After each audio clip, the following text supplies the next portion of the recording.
What up? I need that sports encyclopedia. Where you at, Steve Kim? Got Trent in the cut. Coach JB. Yeah. Where you at, man? In the gym shooting, I'm Durant. You ain't shooting John Moran. Darnell is the Ball State legend.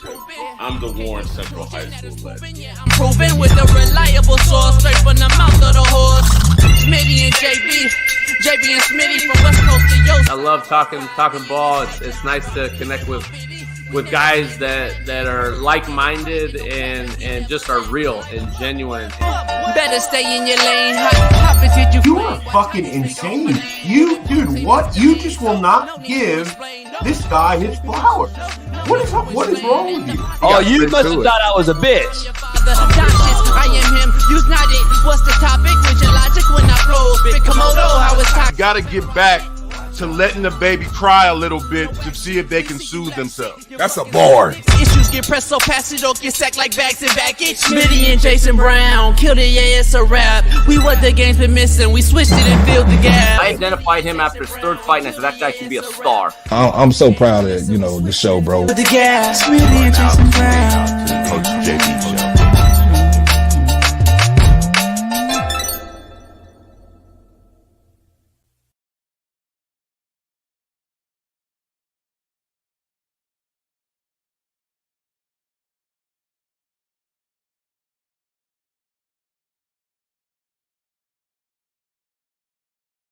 What up?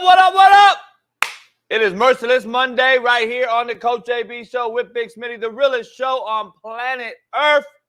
Pound that like, subscribe, become a member today. Make sure you head on over to winnable.com/slap-picks and then head on over and download the Discord app and jump on our Discord, Slap Nation. And $2.99 a month, you can talk and chat with all of us, all the real ones, in the realest Discord on Planet ERF as well. So pound that like, subscribe, become a member today. We're about to be at 40,000 subscribers. We need to get to 50 by the season, NFL season. We got about 2 months, so keep subscribing. We appreciate it, and we need to get 1,000 members. We're at 550, 600. We need 1,000. So head on over and become a member today on the realest show on Planet ERF. We got Shaun joining us today. Jeff Nadu joining us today. We're going to talk some Euro soccer later on with Jeff on some betting tips. And Shaun joins us. We're going to talk some college football, some NFL, plus some NBA as well. All the free agency, all the moves that have been made. Smitty and I will dive into this morning. So it is Merciless Monday. I'm taking no mercy, and I'm starting right out the gate. Jared McCain was drafted by the 76ers last week. He has been known to paint his nails, do TikTok videos since high school. But I need y'all to listen to what I'm about to tell you. I don't want you just to fucking hear me. I want you to listen to what I'm about to say and why I'm saying it. This has become the new norm. Actually, the new accepted norm. But just so everybody out here understands something, it takes 10,000 hours of practice at one particular trait, skill set, or profession to be what we call a true professional at that particular trait or craft. 10,000 hours at one thing. How can we become proficient at basketball, the actual sport that you were drafted for, if you also spend time on TikTok videos and outside curricular activities and painting your fucking nails and doing videos and shoots? This is the new accepted norm. We have priorities all fucked up. We rather be good at several different things, yet expect elite pay for the one profession who actually pays us, who drafted us.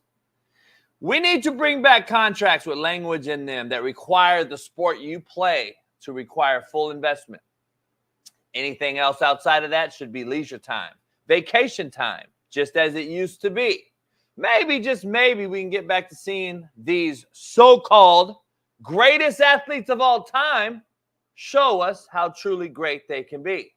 But until then, we will just continue to see a bunch of coulda-beens and wasted talents. Let's dive into this show. We are 10 Sundays away from NFL football and the realest NFL football show on planet Earth right here, the Coach AB Show with Big Smitty. We're 8 Saturdays away from the realest college football show, the Real Coach AB Show with Big Smitty right here. So today we're going to dive into the best Week 1 matchups in the NFL. We're going to dive into that as well, plus some college football news, and Tyrese Maxey signs a 5-year, $204 million extension just minutes ago. Breaking news right here on the realest show on planet Earth. Plus, we all know about Paul George. Paul George signed a lucrative, big-time deal, $212 million deal with the 76ers as well. So we're going to dive into that. Plus, Julian Lewis, Juju, takes USC out of his Twitter bio. Interesting, after he visited Colorado. We're going to dive into that. Malik Hooker calls out Micah Parsons for being on a podcast, and Micah claps back. Again, outside noise. 10,000 hours it takes to perfect one thing. Can't do both. Jamarcus Russell, one of the biggest busts in NFL history, out as high school football coach after being accused of stealing about $75,000 donated to the school. Plus, United States under-20 football team loses again, this time to Austria. Whoever the fuck that is. But before we begin, my co-host, Snaptown legend, 317 Far East Side, LeBron hairline having, Lamar Jackson loving, AR5 defendant, Caitlin Clark Jockett, Smitty.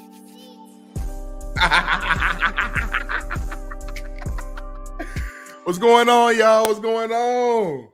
Happy Monday, y'all. Happy Monday. We here. We back. Your boy's off of a break. I'm going back to work today, y'all. Back to Fox. I had a good little week. I had a good few days. Went to Disney. Took care of a few things around the crib, but we back. I'm excited to be here, though, JB. What's going on? What up? What up? We're in the studio tomorrow. Announcement real quick. I just want to make an announcement to everybody out there. It is 4th of July week, Independence Day week. So shout out to everybody out there, from veterans to all the homeless in LA and Oakland and Frisco and all over the country that don't have the love they deserve, for giving us our independence. It is Independence Week. So we'll be a short week this week, fellas. Everybody out there, ladies and gentlemen, we will be Monday, Tuesday, Wednesday strong. Thursday's the 4th. So we'll take Thursday and Friday off. So you guys enjoy a 4-day weekend. Shout out to all the real Americans out there. So make sure that you understand we'll be off Thursday, Friday. We'll have plenty of content up on the show, though. But make sure that you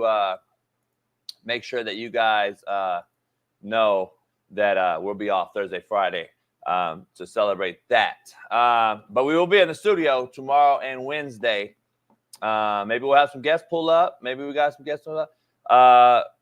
Next week after we get back from the 4th, just so you know, I want to give you a little announcement. It seems like we may have it might be one of the most loaded. How do you say it? Most loaded. Most loaded. I was gonna be Ebonics. Speak to me, Ebonics. Loadedest. Nah, ain't how you say it, brother. But I want to say some hood shit sometimes. Most loaded. That's just me. But not in the hood. You ain't been in the hood in 20 years. Most loaded. Most loaded lineups ever next week. We might have Jalen Brunson, Cam Newton, Freeway Rick Ross. And we do have the Pouncey twins. If you guys don't know, Marquise and Mike Pouncey, the twins. If you haven't noticed, they've lost a lot of weight. They've done a lot of things. Former Miami, Florida Gators, Urban Meyer. They can tell you a lot of stories. Good friends. They'll be on the show next week, though, for sure. So we might have one of the most loaded lineups of all time. Jalen Brunson, it'll be great to have him. He was in the WWE with one of Naptown's players. Your guy. He was just on McAfee too. What's his name? Tyrese Halliburton. So it might be. He's lit, man. We might have to call it Loaded This. Loaded This show. All right. We might have to. But pound that like, subscribe, become a member if you're not one. And let's dive into it. Smitty, let's dive right into it before we get started. Let's get into the quote of the day brought to you by betonline.ag.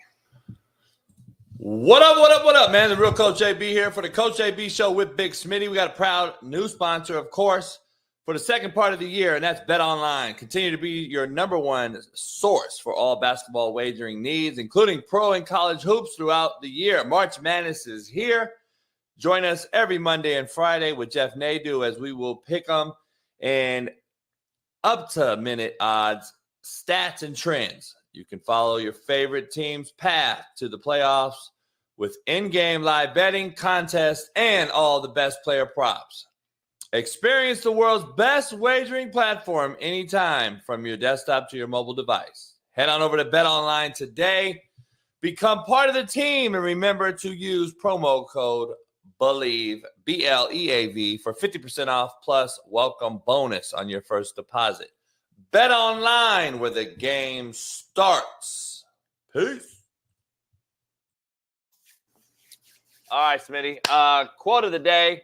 I got some real ones today. I got a lot of real shit today. We're gonna make sure we're gonna see if Smitty what he says tomorrow, today with Judge Smitty. Everybody, make sure you pay attention to how he judges the quote of the day and the contrary to belief, because every day is different. Quote of the day: stop disliking people over what you heard, and be thankful God isn't disliking you over what He know. Ooh, that's a good one. That's how you start on a Monday, JB. You've been sitting on that all weekend. That's one of them ones right there. I like that one. I heard the motherfucker be really out there. Why you shut up about you heard? You ain't heard shit. We all do it though, JB. We all do it though. Let's keep it real. But you know, that's why I be saying it though. That's why I call out a lot of motherfuckers, dog. They don't like it. I know what you used to do, right? But I heard, motherfucker, I know what you were about. Contrary to belief.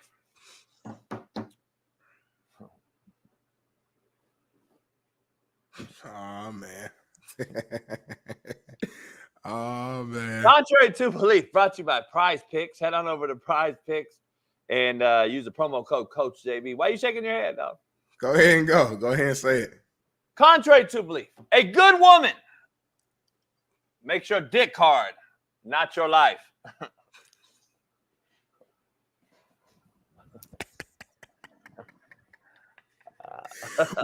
we 13 minutes in the show. We are 13 minutes in the show. I had to get past the 10-minute mark without cussing. That was it. So, contrary to belief, a good woman makes your dick hard, not your life. Contrary to belief, though, that's a contrary to belief. You don't know, you know now. That's real. That's poll real. Poll question. Let's dive into the poll question. Let's get into it. Smitty, poll question, and I don't know if you've known this. Went over around midnight last night. It broke news. Paul George signed with the Sixers, but the poll question is, does Paul George make the 76ers final favorites? By the way, they just signed. I want to know where they have. I want to know where they got $416 million from, like overnight, to do this. They update salary cap in the NBA, of course, like everyone else does, and then everyone's up in the salary caps. It's crazy, but so they, of course, I know it's not just $400 million up front. I know how the salary cap works a little bit, but be honest though, like that is so they invested in Tyrese Maxey, which they should have, and he was clearly the uprising star. That's why they were so easy to let James Harden go. Yep. $416 million on two dudes. Not even counting your best player, Joel Embiid. So you got a big three now that rivals, I would say, anybody. I would say. But Paul George, I believe, is the leading scorer in playoff history without ever being to a finals. Makes sense. I mean, he goes to playoffs damn near every year. I feel like for most teams that he's been on, whether it's OKC, the Pacers, the Clippers, obviously, but yeah, has never reached the NBA Finals. And listen, on paper, because that's all we got right now, this should be one of the top teams in the league, and definitely should be one of the top teams in the Eastern Conference. 100%. The number one concern that everybody and their mama's going to initially say is, can they stay healthy? If they stay healthy. That's what we're going to keep hearing all offseason long, because we got two guys out of this new big three that, for whatever reason, they often get hurt: Paul George and Joel Embiid. So, in order for this thing to work, they both will have to stay healthy. Now, again, if they miss a couple games throughout the regular season for like some small sprains and little stuff like that, cool. But no serious injuries when it matters the most.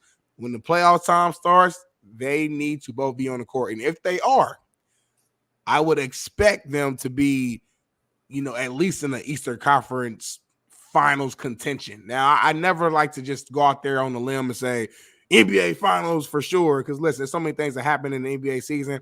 The free agency isn't even over yet. We don't know what other teams are going to do. You got Boston there who's still loaded, and they bringing back a lot of the same, players on the team, on the championship team who they just won with. So I don't know, but on the paper, this team looks great.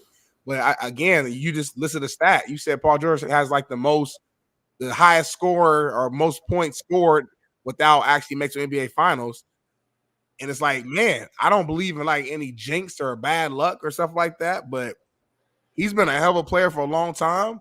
But it's been so often where we thought, oh man, Paul George just joined, they're the favorites. Or Paul George just joined this team, and they just never, it never happens. We thought the Clippers were going to go to NBA Finals for sure. At least one time in the last, 4 seasons, never made it. So I just think right now, man, it's hard to fully trust it. But on paper, right now, it looks good. Yeah. On paper, that's why I don't like it. Because on paper, everything looks good. But these guys, I know the truth of the matter. These guys are hurt all the time. This guy's never been to a final. He doesn't have winning pedigree. I would only be paying winning pedigree. I wouldn't pay no money to these cats that haven't proved to me that they're winners. Like this, it is what it is. But real quick, like when you say prove that you're a winner, I mean, it's not, again, everybody in the league. So basically, you're saying you got to win a championship before I pay you. Basically, is what you're saying. There's a lot of things with this one. He's an older guy on the other side of his career. He's on the descending side. Let's just be honest. For a descending player to get $212 million to me just proves my point I've been talking about as far as his player empowerment goes. And in the market, that's what the market is, right? Whatever. But this guy is a guy that hasn't been to a finals ever. He's proven one thing we can say about his career, Smitty. His career has proven that either A, he misses critical games and critical junctures of the season. B, he's yet to carry a team to a finals. C, he's hurt in critical times during critical games. And D, he's Palmdale P. Out here in Cali on the West Coast, dog, he's Palmdale P. We don't fuck with Palmdale. We don't fuck with Palmdale. He's Palmdale P. And let me be honest with you. Let's be honest. Him and Kawhi Leonard grew up together, played all together. Him and Harden and Westbrook. By the way, 4 cats from 20 miles from each other. Grew up Compton, Gardena, Palmdale, came out to Compton. Harden grew up in Compton, went to my high school, Artesia. Listen, why would you break that up unless you know that Kawhi, homie, I'm sorry, but you're not available in playoff games, dog, and I'm not available sometimes. We gotta split this up. Yep. There's no way that Paul George didn't come to that agreement and say I gotta roll. I just can't risk it all here. We tried it. I gotta bounce back to the East Coast where I started my career in Indianapolis. I'm gonna go back to the Eastern Conference and maybe have a shot and just deal with one team in Boston versus 12 in the West. I think so. It's less resistance, number one. Number two, I just think, I mean, you named a lot of great players, right? And obviously Westbrook's not in his prime anymore. Harden's not in his prime anymore. But Kawhi's not in his prime anymore because of health. But like that group of guys, to me, it meshed okay. It wasn't a great mesh though. To me, this combination of him, Joel Embiid, and Maxey actually makes sense from a playing style standpoint. And then on your list of reasons why you wouldn't pay Paul George, one of those was that he's never like really led a team far in the playoffs or won. The good thing about this team is he won't have to lead at all. He's the number 3. He's the clear-cut number 3. So to me, Paul George is a hell of a number 3. he's a hell of a number 3. You know what I'm saying? So they're going to be leaning heavily on Tyrese Maxey, Joel Embiid to lead the way. And Paul George got to be there probably to average 17 points a game and just be that consistent third guy on the team. You know, you think about some of the legendary big threes of the last, I don't know, decade or two. You know, I think about the Heat with Bosh, Wade, and LeBron. For this team, Paul George has to be Bosh, or he has to be the Kevin Love. I think Paul George is more than talented enough to be that guy on this team.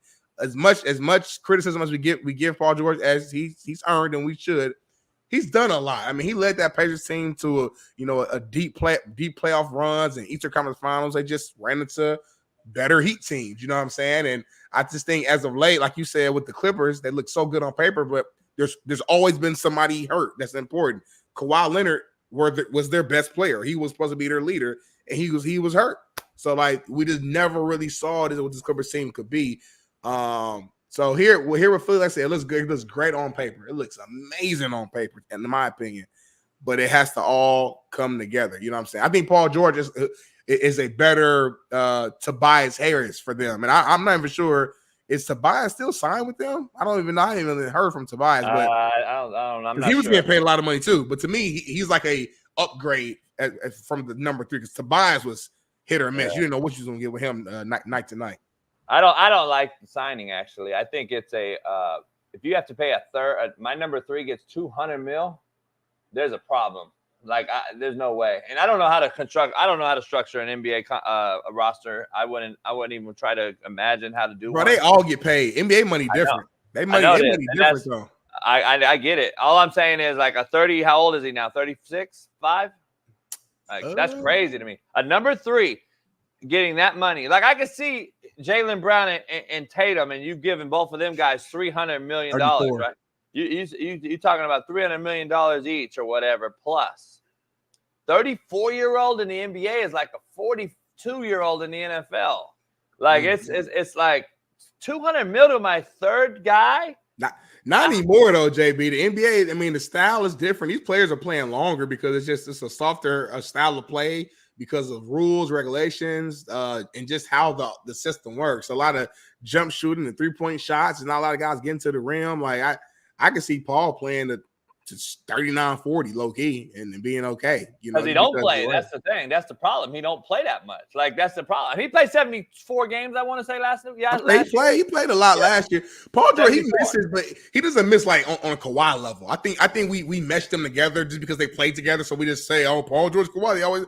Paul don't miss like that. Paul plays a lot. And the thing about Paul that I like, he plays hard every game, and he plays both sides of the ball. You know you're going to get a really good defender who's not scared to guard your best player, and any given night, he can go out there and drop 30 as well. That's why I like Paul George on my team. I don't like him to be somebody who I have to depend on as my main guy, though. That's why I'm saying as a number 3, I'm like, shit, I don't know. That's a pretty good deal. Latrell, you smoking crack. Latrell, you sound crazy as hell if you think he's better than Tyrese Maxey. A bad boy. Maxey's clearly the number 2, and Tyrese Maxey's clearly the number 1 when Embiid went down, and he carried that team to a 7-game series versus the Knicks, who they should have beat.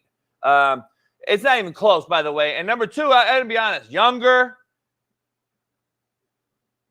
Number 1, younger, and he got less money. I'm about to say, listen, it is close though. I was trying to think about the money, and I was like, well, he's younger.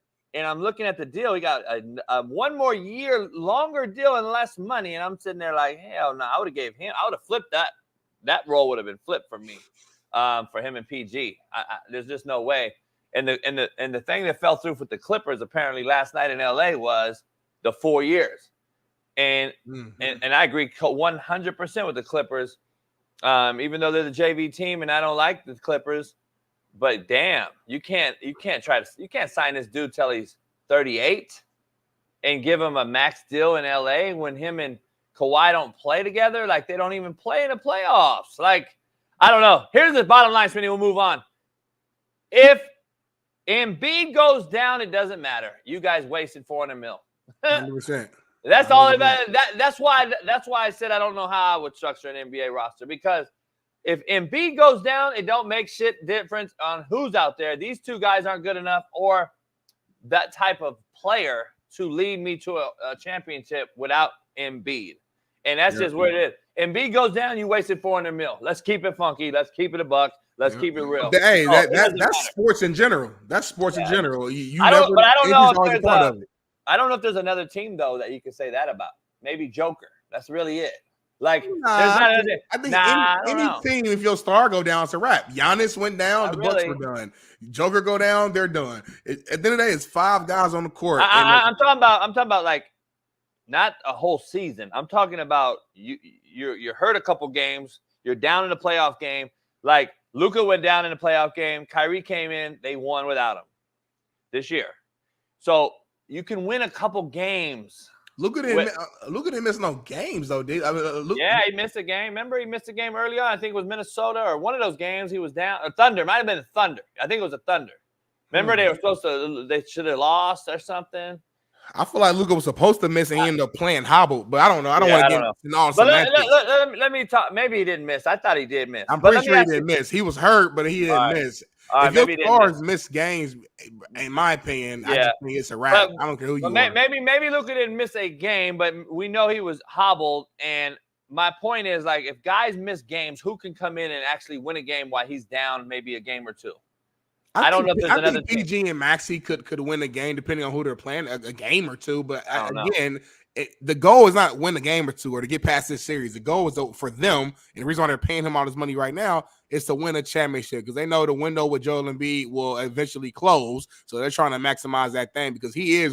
I mean, when he's healthy, he's probably top 3 in the league. Honestly, top 5 at least. So you got a top 5 player on your team. You got a young guy in Maxey who continues to get better and better every year. You put him with top 10, 12 guard. I mean, it's an argument, of course, but like he's a legit player. And then Paul George, a really good 2-way player who, even though he's getting older, he ain't really showed too much signs of decline. So we'll see, man. But some other NBA news, man, I want to move on is your guy, CP, you call him CP2. I call him CP3. Chris Paul, future Hall of Famer, one of the greatest point guards of all time, signed a 1-year, $11 million plus deal with the San Antonio Spurs to team up with Wemby and Greg Popovich. JB, you're laughing already. What is your thought? What are your thoughts? What's your reaction? How do you feel about this move? Let me cook, because if you don't see why this guy went where he went, then you're a fool. You are absolute blinded by what you really think this guy is. And I've been telling y'all what this guy is. He's a nobody.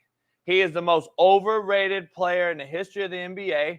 He is a nobody, always hurt when it counts, soft as shit, but also has an asshole mentality where nobody likes the dude. Everyone I've talked to said they hate the dude that actually played with him, by the way, unless you're his homie or fanboy, like you're LeBron or one of those homies.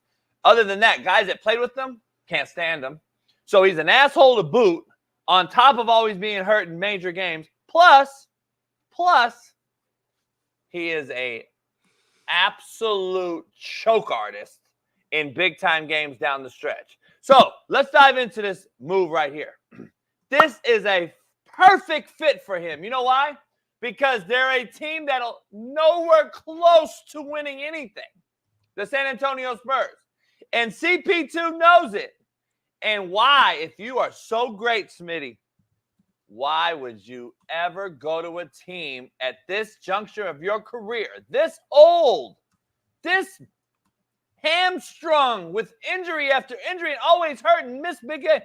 Why would you go to a team, Smitty, with a up-and-coming star, no one else, and no shot getting out the West for a ring title? Wouldn't you think that if you're one of the best point guards that y'all think he is, that he'd be chasing a ring at this stage in his career, not just going to play another year? Why isn't he chasing a ring? Because he's who I told you he was. He is a most overrated player of all time who just wants to pat the stats. He can care less about winning a title because this is his DNA. This is who he is. He's going to the Spurs, Smitty? Now, you give me 2 reasons why. I'll give you 2. You give me 2. Here's my 2. Because no one else wanted him. Number 1, And 2, he just going to throw lob after lob after lob to a 7'9" creature and just fucking throw it up and pad his stats and try to move up the rankings in the all-time point guard stats because he's played so goddamn long. Let's be honest, Smitty. Why would you go there? They're not winning nothing in San Antonio. They're not even close. They're years away.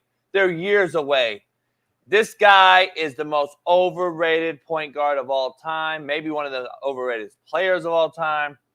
And it doesn't shock me that he went there, but I actually feel a certain kind of way. I actually feel, Smitty, like he kind of copped out and just sold out and just like, fuck it, my shit's done. I'm going to go to San Antonio. Why wouldn't he be trying to go somewhere where they have a shot? Like, at least go to, like, I was not hoping, but I was thinking, oh, he's going to go fucking Lakers. You already know. I was like, he's going to end up with the fucking Lakers and LeBron. He ain't got no shot either. So, I mean, that would have been. But they got a better shot. The Lakers, let's be honest, the Lakers can beat anybody in the West other than the Nuggets. I'm going to be honest. I thought they could have beat anybody in the West besides the Nuggets. The Nuggets just have a matchup nightmare for the Lakers. Other than them, they could have beat Dallas, in my opinion, the Thunder, the T-Wolves. I think they could have beat any of them guys. This is just last year in the playoffs. So the Lakers are much closer than San Antonio, Smitty. Let's just be real. Come on now. I understand that, but again, you act like the Lakers was just, oh, you got to check. No, it's not a real deal. I'm not turning this to a Laker conversation. Just keep it on the San Antonio Spurs. The bottom line is he went to the Spurs.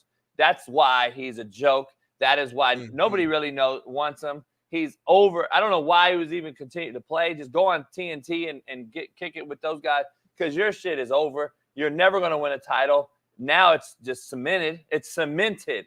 Like, you can't wake up today, Smitty, thinking, all right, I got a young San Antonio team. We're about to go deep in the playoffs. This team's horrible. You got Wembanyama, and that's it. You got an aging coach who's a woke leftist now who wants to just talk about bullshit, and he don't even want to coach no more. Come on, man. Now he been speaking on stuff. It's just that, you know, now they're losing, so it's like, be quiet. But Pop been like that for a long time. Listen, he wasn't like this. Man, he been like that, man. Listen, at the end of the day, this Spurs, this move. Listen, he's 39 years old. He's way out of his prime at this point in his career. Chris Paul is a competitor, and he wants the chance to be able to play, and as well as also make as much money as he possibly can while still playing at this point in his career. He's 39 years old. He's a small guard. Yes, he could have tried to go to a contender. They probably would have had him on the bench, barely playing, not giving him a chance to truly showcase whatever skills he still has left. To me, it makes sense for his individual career, but it also makes sense for a young Spurs team who needs some veteran leadership. This guy will help that team become better. He will definitely tremendously help Wemby for some of the reasons that you actually listed: the pick and roll, the lobs, and again, just the overall knowledge. You often talk about just, you know, these young guys not having any knowledge in pro sports and not being developed, this, that, and the third. Well, this is a veteran player who's had a ton of success, who's a future Hall of Famer, multiple time All-Pro, played a huge role. What are you talking about? Played a huge role getting a team to the NBA Finals. Are you giving me his resume? 4 years ago. Played a huge role in getting a team to the NBA Finals about 4 years ago. A young team at that time, too. Who the year prior was shitty as well. So, again, ask yourself, does he make the Spurs better? Yes, he does. If you know basketball, yes, he does make the Spurs better. Are they a championship team?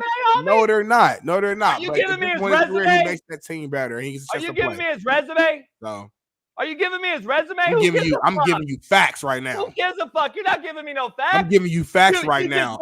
All the real you didn't give me anything. Only thing you said the whole time was, this guy is shitty. This guy is overrated. This guy is shitty. Anybody in this chat can holy shit. Anybody in this chat can press record on their phone and go say, Chris Paul is shitty. Chris Paul is this. Chris Paul's overrated. Anybody, give me some substance. Give me some substance when you talk about Chris Paul. Give me some reason behind what you're saying. He's 39 years old. Are they going to win the championship right now? No, they're not. But at the end of the day, he still has some juice left in the tank. To me, this makes perfect sense to team him up with Greg Popovich, who will be able to bring out whatever juice he has left, whatever toothpaste he has left in that tube. He'll be able to get that out. He makes this team better. That's all I'm saying. Are they championship ready? No, but it's only, how many championship teams are there really? Let's keep it 500. How many teams out there you like, okay, this team is in this? You got Philly, you got Boston, you got the Nuggets, you got I mean, shit, you got like a handful of 4 or 5 teams who you feel like, okay, are kind of in the mix. And then you got a whole bunch of just good teams. There's no guaranteed teams out there who's a lock to go win the championship. And also, again, he's a competitor. He don't want to go to sit on the fucking bench last year of his career. He wants the opportunity to play. So why not go to an up-and-comer with the future probably face of the league in Wemby? You got one of the best head coaches in the game, and Pop, old or not, and some young talent around them. So listen, we'll see. Agree to disagree. I know you hate Chris Paul. I'm gonna list his accolades because that fucking matters when you're listening and talking about players. It literally matters. Like if we don't talk about accolades, then what? Let's not talk about MVPs when we're talking about Aaron Rodgers. Let's not talk about stats and numbers and points when we're talking about Kobe or anybody else. Like if accolades don't matter, then fuck it. Don't talk about it then. Like at all. Anybody. Nothing. You're talking about 39-year-old. You're acting like this motherfucker's going to somewhere to win or something. What you gave me his whole resume rundown for no reason whatsoever. You didn't listen to nothing I said. You don't make that team better. You try to act like that team is needing Chris Paul to be better. That team don't need Chris Paul, homie. Chris Paul's fucking nobody now. He's 39. He needs to come off the bench. If I'm 39 years old, I want to come off the bench and win a title. This guy's the number one illusion is what? He is a ring has eluded this man. That is period. A ring and a title is what has eluded him his entire career. And you're endorsing him going to become he wants to play at 39. Who cares? He's nobody. He's never going to win. And if at 39 years old, I want to just play. No, at 21 years old, I want to just play. At 39, I want to come off the bench and help a young team learn how to win. But this guy's not a winner. That's why he went there, because he don't know how to win. He's an absolute nobody in this business. And if you put him over John Stockton, Gary Payton, or any other big-time guard, you're delusional. How many rings did Gary Payton win in his prime? He's not that guy. Gary Payton jumped on a Heat team and got no fucking pick at the end. And I love Gary Payton. I don't want to even diss Gary Payton. I don't like dissing others to try to promote another player. But in the day, bro, Gary Payton didn't win shit either. Gary Payton didn't win shit either. Gary Payton didn't win shit either. John Stockton. Proving my point. Stockton didn't win shit either. The guy who you love. You're naming other players who didn't win shit either. So if you're gonna bring in that energy with CP, bring the same thing to John Stockton. Let me bring Stockton. I'm talking. Okay. John Stockton don't know how to win either. Okay, Gary Payton, I guess, don't know how to win either. Then I guess Charles Barkley don't know how to win either. The list goes on and on, JB. So make it make sense. Don't show favoritism because you like a motherfucker over another motherfucker. Keep it the same way. If you lose and you ain't win the championship, then you a loser. If you win, you're a winner. Keep the same energy with every single player. Let's talk about it. Gary Payton left. Gary Payton left and won a fucking title. Youngster. Little youngster that don't know shit. I voiced it. I told you. You won a title not getting no fucking playing time with the Miami Heat with Shaq and D Wade. OG, who knows everything. How many? But he didn't get. Listen, Chris Paul wants to play. We can't hear you over each other. We can't talk over each other. So I already let you talk for fucking 10 minutes. You gonna let me talk? You cut me the fuck off on my whole last take. You just gave your CP2 take, homie. I'm going on mute. You just went your CP2 take. I just let you do a whole CP2 rant. That was absolute garbage. Now let me rebuttal it. So your young ass has no clue that John Stockton played on how many teams? 1. So how many has CP2 played on? How many? How many fucking teams has he been on? And you just proved my point with Gary Payton, homie. Gary Payton chased a ring at the end of his career, did he not? And he won one. He won a ring, Smitty. Oh, my God. Why would you chase a ring at 39? Because that's what it's about. But this young pussy right here, Chris Paul, doesn't want to think about that. He don't want to chase no ring. He's pussy. He wants to go fucking chase accolades. And I want to throw lobs to Wemby. You're a nobody. You're the biggest choke artist, bust, point guard of all time. Period, point blank. Gary Payton chased the ring at this age because he knew that's what it was about. This motherfucker don't give a fuck about no team. He's all about himself. It's clear as fucking evident. He don't even play when it matters. What do you mean? How is he about his team? Get the fuck out of here. Gary Payton got a ring. This guy did it. John Stockton played with 1 team, Smitty, not 8. 8 teams. You're saying 2 things right now. So on one end, you're praising Gary Payton for chasing a ring and switching teams and going to a contender and chasing and getting the ring. On the other end, you're praising John Stockton for staying still. I'm talking now. for staying still on one and staying on one team his whole career and not winning. So Chris Paul, who's been hopping around from team to team to team, contender, trying to chase a ring like you're giving fucking Gary Payton praise for, failed to do so. Now he's at a point where you have to go where they're going to pay you and they're going to allow you to play. You can only go to where they're going to fucking bring you on the team. He's going to the Spurs at fucking what, year 18, whatever year it is. And now it's the issue. He just left the fucking Warriors. He went there for the reason you're saying, to play. Like, bro, make it make sense. You're a walking contradiction, JB. You're contradicting yourself in your own tape. You're praising one guy for chasing a fucking ring. Then you're praising another guy for staying still. But then you're dissing Chris Paul for going from team to team to team. Just call it what it is. You don't like Chris Paul. So even when Chris Paul does the same thing as other players, you fucking down him and praise them. That's what it is. Chris Paul can go save 10 fucking dogs from a burning building, and you're gonna find some type of excuse, some type of diss, some type of reason to go at them. You show favoritism to players who you fuck with from your era, and you diss players from this era who you don't like. Just call it what it is. If you keep it real and call it what it is, I'm not tripping. Just call it what it is. I don't like certain people either, JB, but I'll know that. Say it. We already know that. Why are you acting like Well, let's move on. That's what it is then. That's what it is. I mean, we already know that, though. You're pointing out the obvious. Well, we got new viewers right here who don't know that. How is it a contradiction when everybody already knows I don't like them? Everybody don't know, JB. Everybody don't know.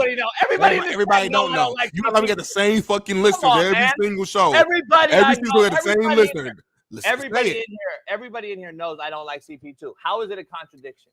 Well, that's all we move on. That's all it is right there. You don't like him, so no matter what he does, you're going to find a way to diss him. So Gary Payton was on one team. Gary Payton was on one team his whole career. He went to a second team, and then he finally went to the Heat to win it at this age, same age, 39, 40 years old. He went and got a ring.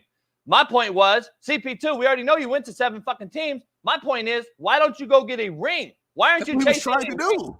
He wasn't chasing the ring in Golden State last year. He got booted out of Phoenix, homie.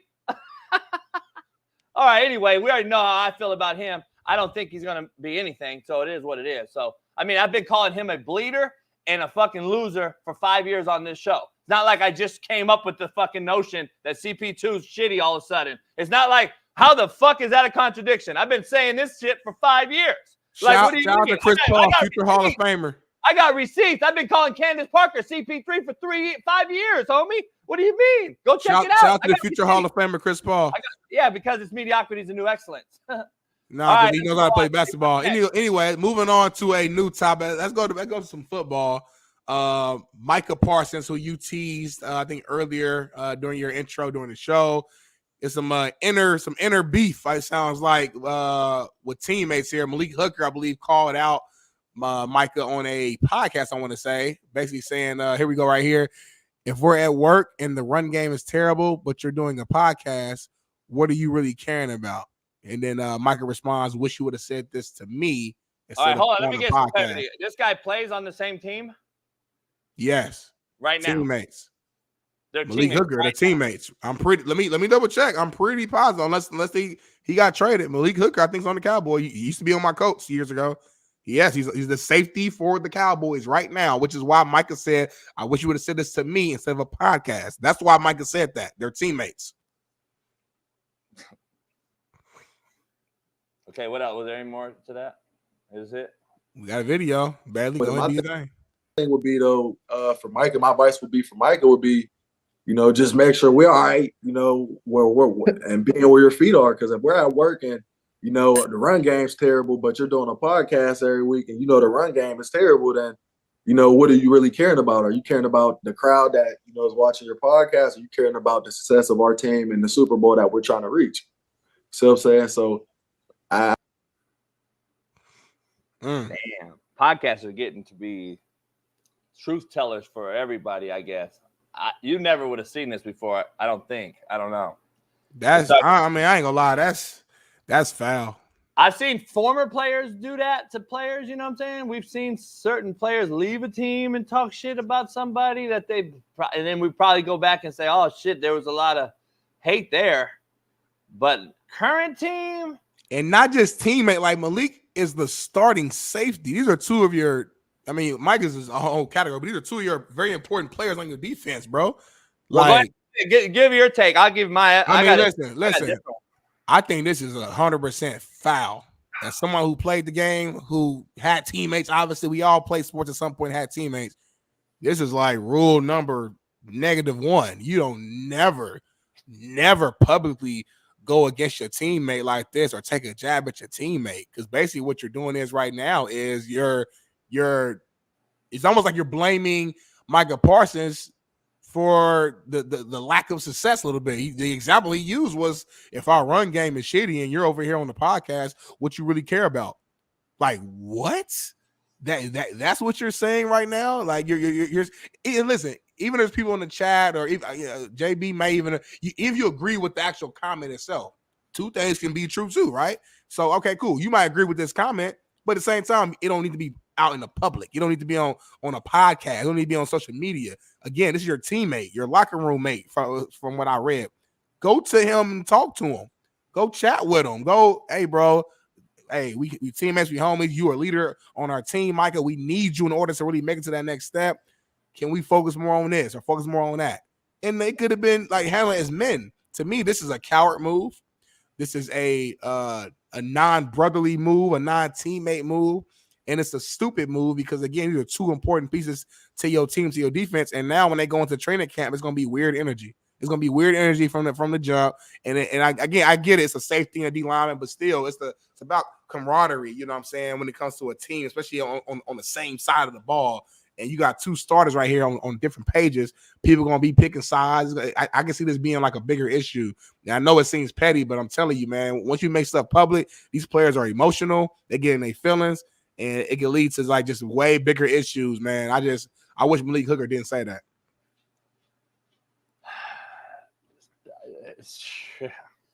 Listen, this is the generation, bro. I hate to keep saying that shit, but I'm just telling you, this is something I don't know if we would have saw before. It would have been a locker room discussion that we're used to see people get scrapped, like real men used to fight. I don't know if you remember. You're too young, Smitty, but Brian Westbrook knocked out not Vernon Day. Who was the tight end, man, for the Washington Redskins at the time? The receiver Westbrook, forgot the name, but he knocked him out and was just drilling his ass. It was on camera. You could find it somewhere, I'm sure. But it practiced, like with pads on, took their helmets off, and beat his ass. And it was shit like this. That's what would have happened. Nowadays, they go to podcasts. And Stephen Davis, yeah, they go to podcasts and they start to do this. Let me just throw this out there. Let me ask you something real quick. Do you think somebody would have said that about anybody that held down the locker room on a respect level? Like, my point is, like, I don't even want to say Tom Brady because we know that as quarterback. Let's just talk Lawrence Taylor or some type of big Julius Peppers or fucking Bosa even or one of these guys like Max Crosby. Don't you think those guys have a respect factor level in the locker room to where there's no way? You imagine the other DN for the Raiders going on a podcast talking about fucking Max Crosby in this manner? Right. Because Max does a show now. Like, think about it. Yeah. There's a factor, I think. There's a level here of some that's missing. Reports came out a couple months ago that the locker room doesn't respect him, remember? Mm-hmm. And we're like, I could see him being moved and blah, blah, blah, blah, blah. That came out in the news. I'm on the record, I don't know, last year, I think, during this show when you first got on, when the NFL season started. And I said, man, I wish you would just play ball and stop this fucking podcast shit the day after a game and talk about players that you just played against for the Eagles and the Niners and all that shit. And you were like, this is the name of the game, which it is. This is the new game, right? Whatever. It's clearly evident, dog, that locker room has so many issues. This Dallas Cowboy team is a fucking debacle. I'm just telling you. It's always something with this team, dog. It's always something. And this guy I've been telling you about, we all can talk about him a freak of nature and all that shit, but the bottom line is he's a nobody on third down in big-time games. He's a nobody when it comes to the run, and he's a freak of nature, which only goes against him in pass rushing situations because he'll run right past the play. He'll run right past the inside handoff on draw. He'll run right past the screen. Like, this is what he does. And I started the show off talking about this kid McCain from Duke that painted his nails and all that shit. He's done like he's going viral for the 76ers already for doing this, not for hooping. And my point was, I get this is your new thing, but my point is it takes 10,000 hours to perfect something. I don't know if we can be good at a lot of things and great at one thing. I don't think you can. I think you got to be great at one thing, and should be the great thing you should be doing is playing hoop. I get it. You know, it's a couple minutes. JB does a video, blah blah. I'm just saying, like, the main thing's not the main thing anymore. Is my point, I guess. And so I don't know. But the bottom line, okay, fuck all that. Do all your TikToks, whatever. Do your podcast, Micah, whatever. But if somebody calls you out on your team, I think there's a major problem in that locker room. Like, I think there's a major problem in that locker room, Micah Parsons. And I wouldn't be shocked if something goes down. Like, you got to sign Dak Prescott, Smitty. You got to sign your head coach, McCarthy, or you're either going to not sign Dak Prescott and lose your head coach. And Micah falls right with that, in my opinion. There is a culture issue there, and it's a big one. There's just no ifs and buts about it. I just don't think there's. And what he did was foul. I agree with you, but why did he do it? There's a reason why. Like, and I haven't heard anyone else come out and say, like, you're foul for doing it. Right. Like, I feel like we're seeing the end of this Dallas Cowboys team, like, this year. Like you said, like, I don't see them going to the Super Bowl just because I haven't seen them my whole life. So I think that's hasn't Emmitt Smith called Mike out about the same shit? Emmitt Smith called him out at Radio Row, Super Bowl Radio Row. Emmitt can do that though.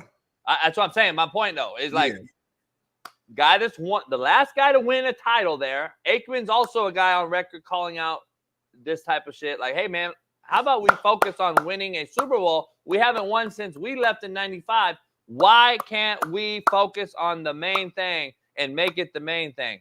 I don't know, dog. But it's not just Micah Parsons. Let's be clear. This is the generation. This is what the whole generation is.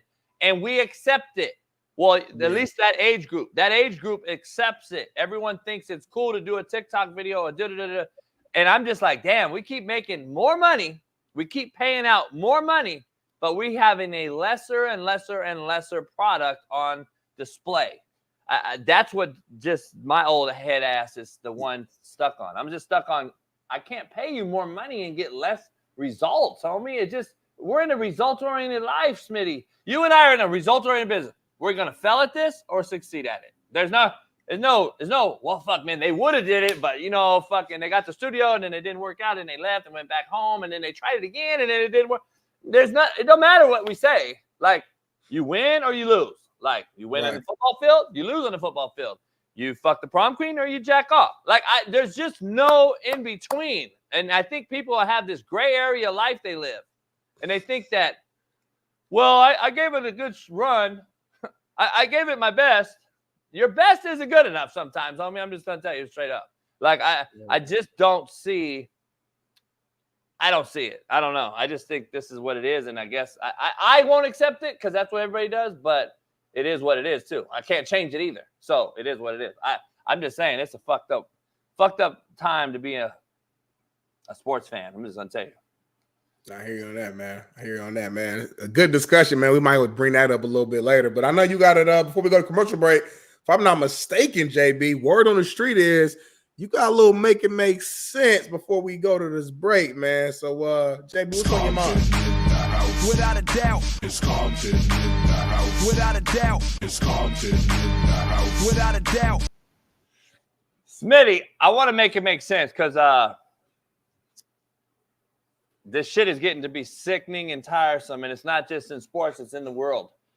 Amazon, the great powerhouse conglomerate Amazon, has laid off 100,000 employees. But do you know why? Why? They replaced those 100,000 employees with 750,000 250,000 robots to operate warehouses and other Amazon facilities. Told y'all.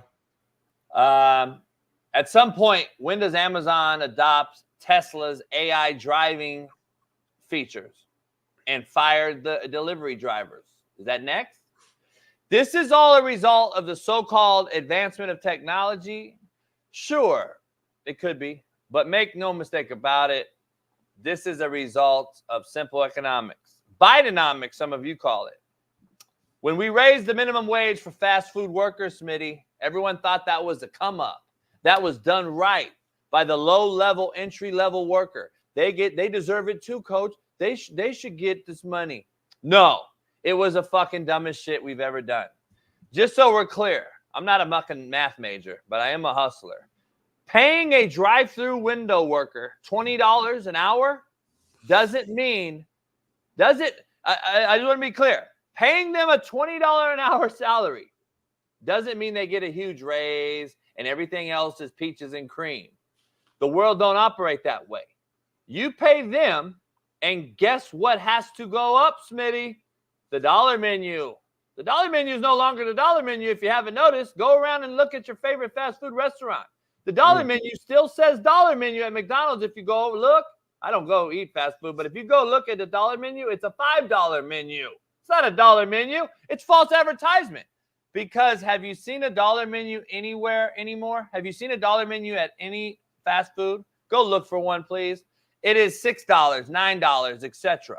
We took people with no basic skills, put them without a degree, a diploma, or a GED in a window and said, here's $20 an hour. Meanwhile, our groceries skyrocket, our gas is through the roof, our goods and cost of living are skyrocketing. But guess what? The fucking idiot who can't read, write, or spell gets a raise. Make it make sense. I don't think you really understand the effect this has on everybody. And this is a direct impact on exactly what Amazon has done. Amazon has said, oh, fuck. People at Amazon make pretty good money, Smitty. And now when you have a guy at McDonald's making $20 an hour, it changes the game for everybody else. I'm just being honest. So, and these are like guys that, you know, here's a more, and we're done with the make it make sense, but here's the moral of the story before we take a break. Like, I don't think people realize, like, that used to be entry level, Smitty. Like, people used to yearn to go get work on a McDonald's job. Right. And they knew that was entry level. Make minimum wage, get my feet wet. The American people used to send their children to work at McDonald's, Arby's, Wendy's, Jack in the Box, Taco Bell.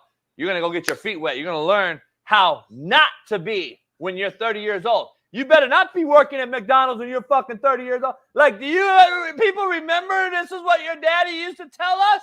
That was my first job was Arby's.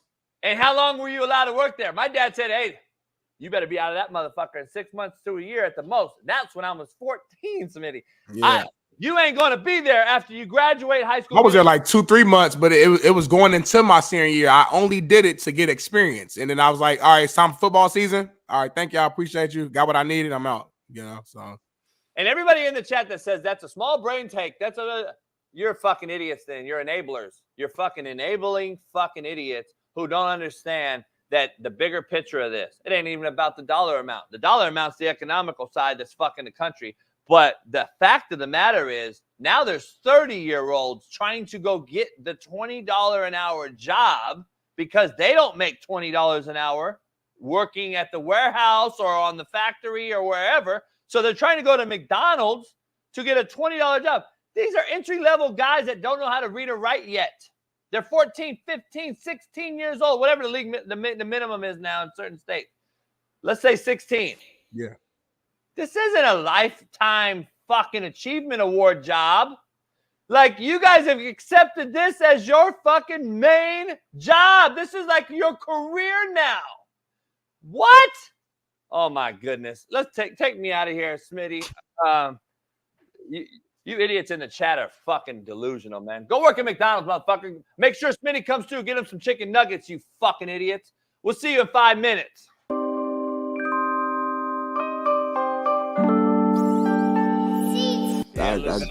I apologize for my boy Smitty. I don't know what he was asking. When's the last time you jacked off? Oh, you guys, man. Hey, I'm just fucking with you, little bit. Man. Hey, I'm just fucking with you. You guys are gonna get, a lot of controversy going with this show, man. It's a good question. It's a good question, though, man. Listen, man. We were just trying to fuck with you. We want to get you loose, man, for the game tonight because we want you to go off. Because I'm gonna bet on you. I know betting's a real controversial take right now, but I'm gonna throw it out. I'm just gonna throw it out there. If you could get me a triple-double, I'll break you off on the side. I'm just throwing it out there. If you can get me a little bit of a triple-double. Little Jonte Porter. I don't know. Any way, type of form. If you can give me a triple-double, whether it's 10, 10, and 10, or 30, 10, and 10, whatever you could do, I appreciate it. You don't need the money. You got big bag of money already. That's gonna come tonight, man. I can say that's gonna come tonight. You're gonna see outstanding performance by me, and if it takes a triple double for you to get some money, then that's what I'm gonna make happen for you. Only for you. The one and only Kareem? Magic Johnson is on the show right now. What's up? What's going on? Magic, what's up, man? What's up, Coach JB, baby? Darnell, baby. What's going on? Yeah, how you feeling, Magic? It's an honor. Well, I'm feeling good, baby. And first of all, I just want to say, rest in peace to the NBA all-time great, the logo, Jerry West. He has passed away today at 86 years old, baby. And I just want to give my condolences to the West family and thank you, Jerry West, for everything you did for the Laker organization and the NBA. Yes, man, for sure. Hey, let me ask you something. Was Donald Sterling really racist? Donald Sterling, look, he was a very sick man, okay? And he was a racist man. And I went to church. I prayed for Donald. But Donald did a lot of stuff that was not becoming of an NBA owner. But to answer your question, yes, he was. He was a very racist person. I gotta show you something real quick. Brittany Griner's in the news. Brittany Griner's in the news, and I know you have a son that is now a daughter, or something like that. I'm confused. I apologize if I offended you, but I know you have a son or a daughter or something. We call them made up humans here. What do you think about Brittany Griner here having a baby? Brittany Griner is an outstanding athlete. I don't know if she's a transgender or if she just I don't know what she goes by, but I'm really happy for Brittany Griner, and I'm happy she's back from Russia, and I hope that she can have a good family. I just want her to have a good family, okay? Do you feel like you could have been talking about the WNBA more on your show, given that you are the king of ESPN? I mean, we could have been talking about or covering the sport a little bit more, but I would say nobody covered the WNBA more than First Take. But could we have talked about it a little bit more? Of course. Of course we could have. But as far as what you just said about Caitlin Clark being elected to the WNBA Olympic team, let me be very, very clear. First of all, everybody that was elected on the WNBA team deserves to be there, okay? There was nobody else that I would have swapped out but Caitlin Clark. I understand it. I get it. But if you look at the situation as far as popularity, and as far as ticket sales and views and things of that nature, Caitlin Clark, as far as marketing, should have been put on that team. I mean, come on now. If you look back at the men's USA team, I mean, do you think Christian Laettner should have been picked over Elijah Moore or Shaquille O'Neal? It shouldn't have been. But when it comes to marketing, especially when we're talking about one of the hottest Caucasian women coming out of college, the seats are filled up because of Caitlin Clark. She should have definitely been selected on that team. When she was at Iowa, she was out there busting their living, you know what? And that's exactly what she would have been doing for these ticket sales if she was playing in the Olympics. But like I said, I have no quarrel with the teams that they picked. Okay, this is not a lie. This is not a spurious accusation here. I'm not making this up.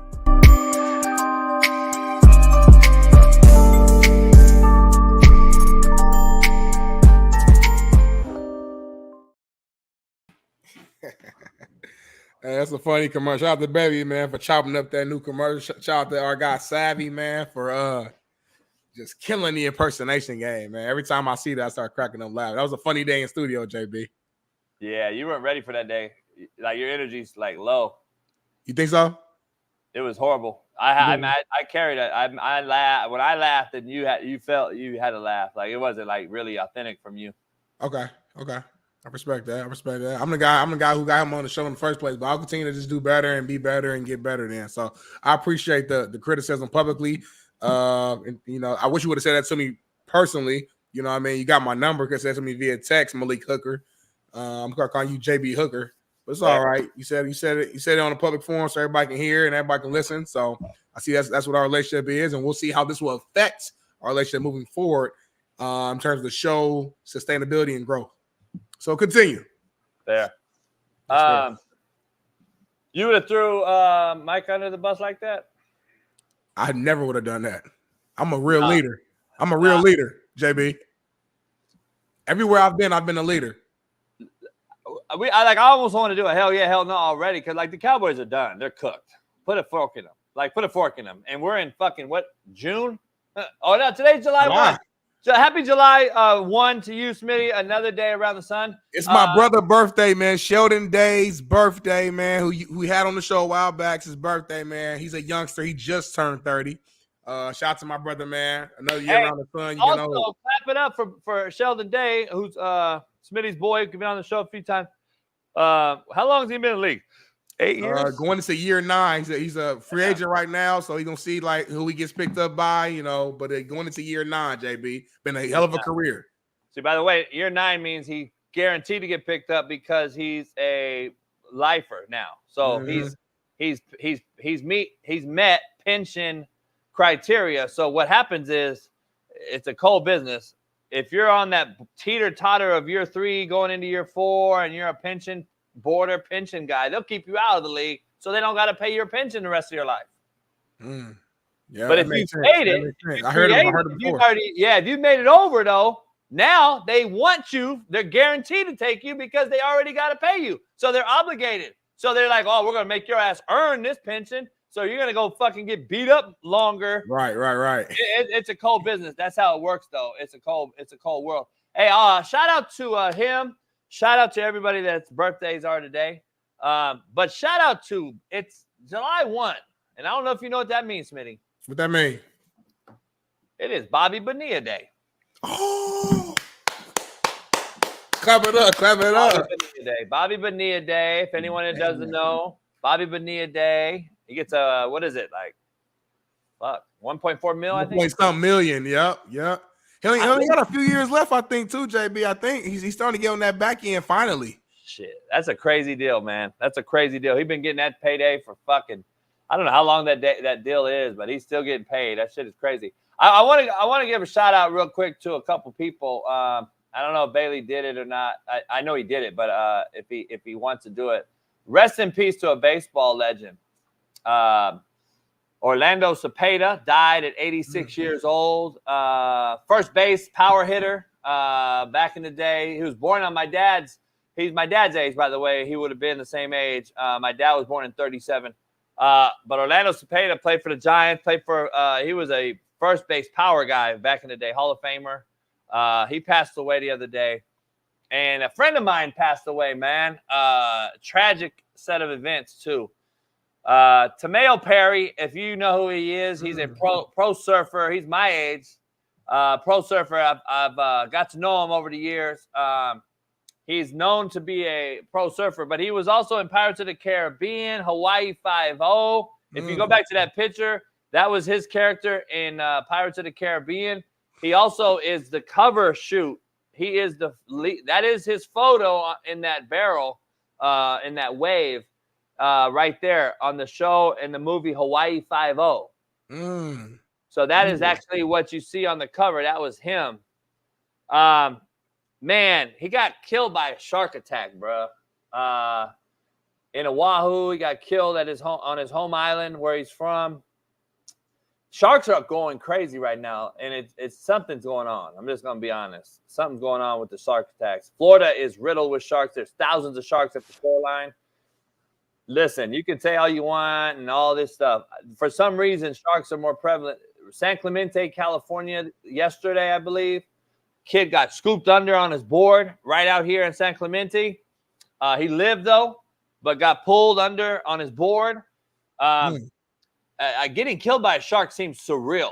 It's like fuck, like a movie almost. Like what? Like a shark. And by the way, there's no better. Like this is the elite. He's a lifeguard, by the way. He's an elite swimmer, like one of the world's most elite swimmers. Like he can swim in current. He knows how to duck dive big waves. He surfs waves. Like this motherfucker is the elite guy to be in the ocean, and you get killed by what's in there. It's crazy to me. But we're seeing sharks, dog. I don't know why, Smitty, but maybe because all the fucking plastic we've thrown out there, or the debris, or the shitty fucking pollution. I don't know what it is. Maybe there's no food out there because all the goddamn plastic has consumed the ocean, and they're coming to the shore. I don't know what it is. Maybe the weather. The water's too hot. I don't know what it is. Or maybe we just, in respect to your guy, like this has nothing to do with him, but maybe we just shouldn't be out there. I'm just calling it what it is. Like, stay out my hood. Like, we're not meant to be in the fucking ocean. Why are we in the ocean for? Why am I out there? Why am I in y'all habitat? If somebody come in your house right now, JB, right now, what you gonna do? What you gonna do right now if somebody walk through your crib? I just don't remember this many getting killed. Maybe there was. I don't know. I don't remember this many people getting killed out there, though. No. Do you? I don't know. I would at least go in the water, Smitty. Like I would at least but Smitty, I'll be honest, my whole life though, I've never been a cat to just be out there swimming in the ocean, like backpedaling like I'm in a pool. Like motherfucker, there's shit under me. I guarantee you something's right under me. Like right under you. It's a stingray, a jellyfish, something under you for sure. I won't swim in a lake either. To me, a lake's scarier than the ocean to me. Why? Because you don't know what's in a lake, homie. I'm being honest. Like, hey, by the way, I cracked 270. I'm in my 260s. Clap it up for him. Clap it up for him, y'all in the chat. Yeah, I'm at 268, 269 right now. Getting there, but I had a fucked up weekend, man. I ate some ice cream. I had one cookie, and I drank a little bit, not really a lot. We were supposed to have a big poker party night Saturday. We didn't do it because some cat. We had a couple of cats couldn't come, so we were like, let's wait a week after the 4th because you got to have some players. You got to have the right players. We had enough, but it wasn't enough to rotate. We needed more. You want more guys, so you get more money. Make it better. So people have shit to do. It's summer. It's hot. So I kind of stayed at the house all weekend, homie. Solo dolo too. That's how you do it. Sometimes you need those weekends just to yourself, just to get your mental clarity and just, get things aligned. Yeah. Eddie, I ain't never fucking gonna be 180, homie. I don't want to be 180. Do you think I want to look like fucking crackhead? No. Bailey, what we got up next, Bailey? Julian Lewis, Juju, says USC out of his Twitter bio. Is he flipping to Colorado? We talked about this a little bit last week when he went on his, official visit, and we saw Shador passing the crown or whatever over to Juju.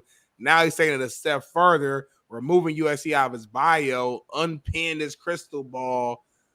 Now it kind of seems like all signs are pointing towards a possible Colorado commitment, but who knows with these young guys. You are the ultimate recruiter, JB. We talked about it a little bit last week, but what are your thoughts after seeing this? Does this mean anything? It's a fucking joke. I'd drop him if I was SC. Right now. Yeah, drop him, dog. Like, Like, what are we talking about? That's the female that you fuck with who just took the dick picture from another dude and has it on her phone saved. Mm.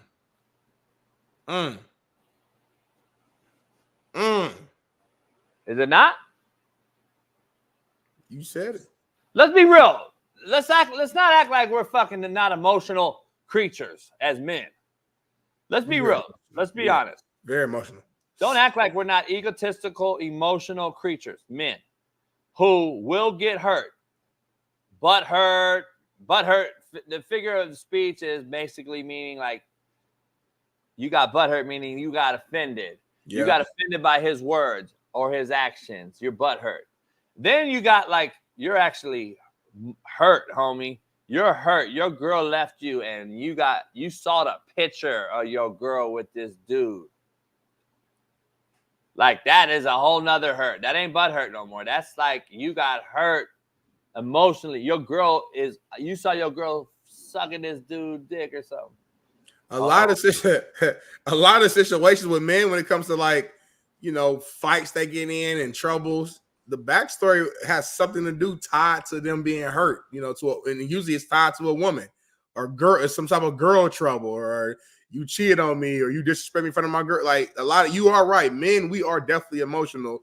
We try to hide it with this tough exterior, but a lot of times, man, that tough exterior, that anger or whatever, that frustration is stemming, from that. So tying it back to Juju, though, I'm sure, hell yeah, USC's looking at this like, bro, what's going on? First, you out here on the official visit with Colorado. You're having a hell of a time. And then you're removing us from your bio after you've been committed to us for so long.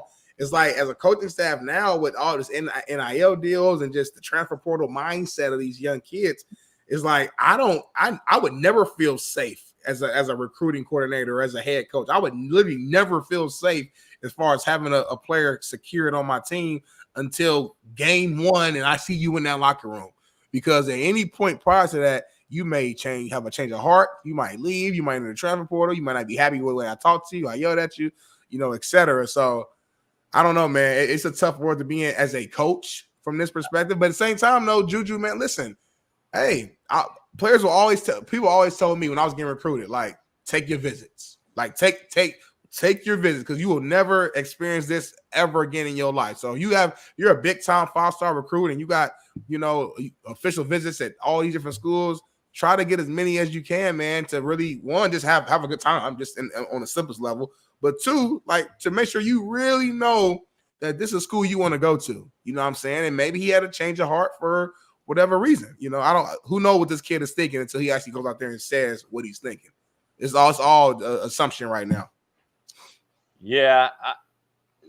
The bottom line is, if you waste a whole year on this cat's relationship building and he's committed to you since last August and you're now the side chick at USC, which is supposedly a blue blood led by Lincoln Riley, who I tell people every day, he's the most overrated head coach in football, who continues to have first-round draft pick after Heisman winner after Heisman after first pick overall, over and over and over. For those guys to fail at the next level shows you that this guy is an offensive guy, very good offensive coach, very good offensive-minded guy.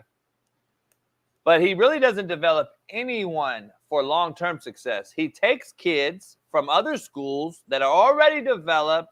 He reminds me of Quincy Avery, who takes a picture with CJ one time and takes a picture of Deshaun Watson and says he's coached them his whole life. No, you haven't, homie.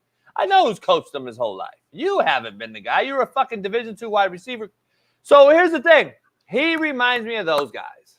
Like, you're the side chick now at USC, and it's come a long way from Pete Carroll. It's a sad, sad day at USC. Take a moment. Shout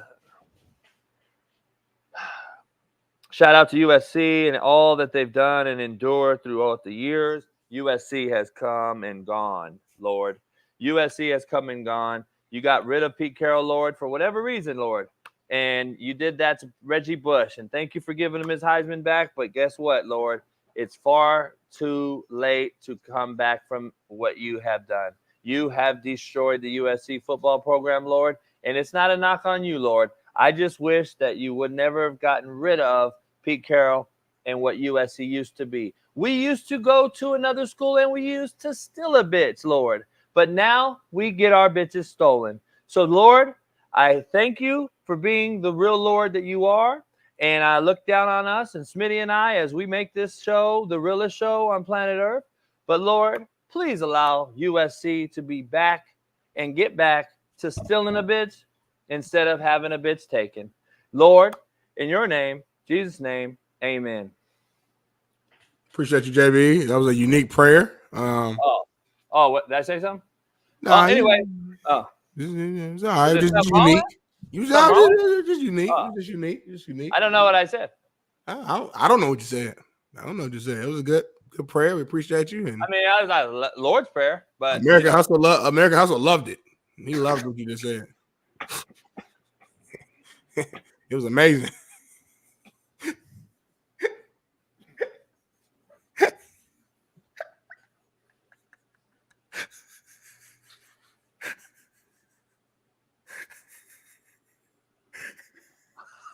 You're gonna laugh when they cut this clip and you go back and look at it because you didn't see it. I don't. I kept my eyes shut the whole time. I know. I didn't. I know that's rude of you because I when you pray, I kept my eyes closed. Yeah, because my prayers are like be like, you know what I mean? Your prayer was a little. What was it different? What was it different? I mean, it could be mid, but it was real. Anyway, man, we got another topic, man. On to the next. Your favorite quarterback, Jamarcus Russell, man, back in the news again for the wrong things, man. He was allegedly got removed as a volunteer coach at his high school football team after being accused of stealing a $70,000 plus donation that was meant for the school that he allegedly used upon himself. JB, man, this is ridiculous, man. You got a $70,000 donation meant for your high school for these young kids, 14 to 18-year-old young men trying to chase the dream as you once did, Jamarcus Russell, to try to empower them at this high school level, to give them the best resources they need, the best coaches, best facilities, jerseys, etc. And you're using that money to pocket for your own. Like, how down and out do you have to be? This guy used to be one of the most talented quarterbacks at the college level, a guy who's a number 1 overall draft pick, a guy who's supposed to have it all right now. He should be in position right now, Jamarcus Russell, to where he would never need another paycheck ever again. But because of his laziness, I'm gonna call him a coward. I'm gonna call him a damn. And the reason I call him a coward because, like, bro, you stealing $70,000 from kids? From kids, not you ain't. I respect a bank robber. I respect the damn so many other things more than that. These are kids. These are kids you're stealing from. Now listen, it's allegedly. So if it comes back and it says that he didn't do it and there's proof, I will come on here and I'll apologize. But I ain't gonna lie, man. If the shit stink, then it's probably some shit. If it smells like shit, it tastes like shit, there's some shit. And Jamarcus Russell, man, has always had a stench next to him ever since he's gotten drafted from day one. And he's the biggest bust in NFL history. And it seems like after that, he hasn't been able to find any sort of stability within his life post-football, man. Talk about a lazy individual. Someone who just goes out there and steals is lazy, in my opinion. And so it all makes sense. You stole from kids because you don't feel like working for that money. It's lazy. You got drafted number 1 overall, got paid all this money, came there weighing over 300 pounds, looking like a defensive tackle because you're lazy. You don't want to put in the work. And it's stupid because we work so damn hard in our communities to try to get to the position that you was at, Jamarcus Russell, to try to get these millions of dollars. And he don't understand, not only did he ruin his life, he ruined up his family, his last name, the Russell family, for generations. He supposed to have generational wealth right now, JB. Generational wealth. And he's ruined not just his own life, but selfishly his kids, and they kids because of the stupid decision he made right now. I don't like this dude. Don't ever get him on the show. I don't even know him personally from an individual standpoint, but just the facts are the facts. And what I see is what it is. Don't toss me with your words, toss me with your actions. And his actions has shown me that this guy is a lazy, selfish individual who only cares about himself, JB. I'm done.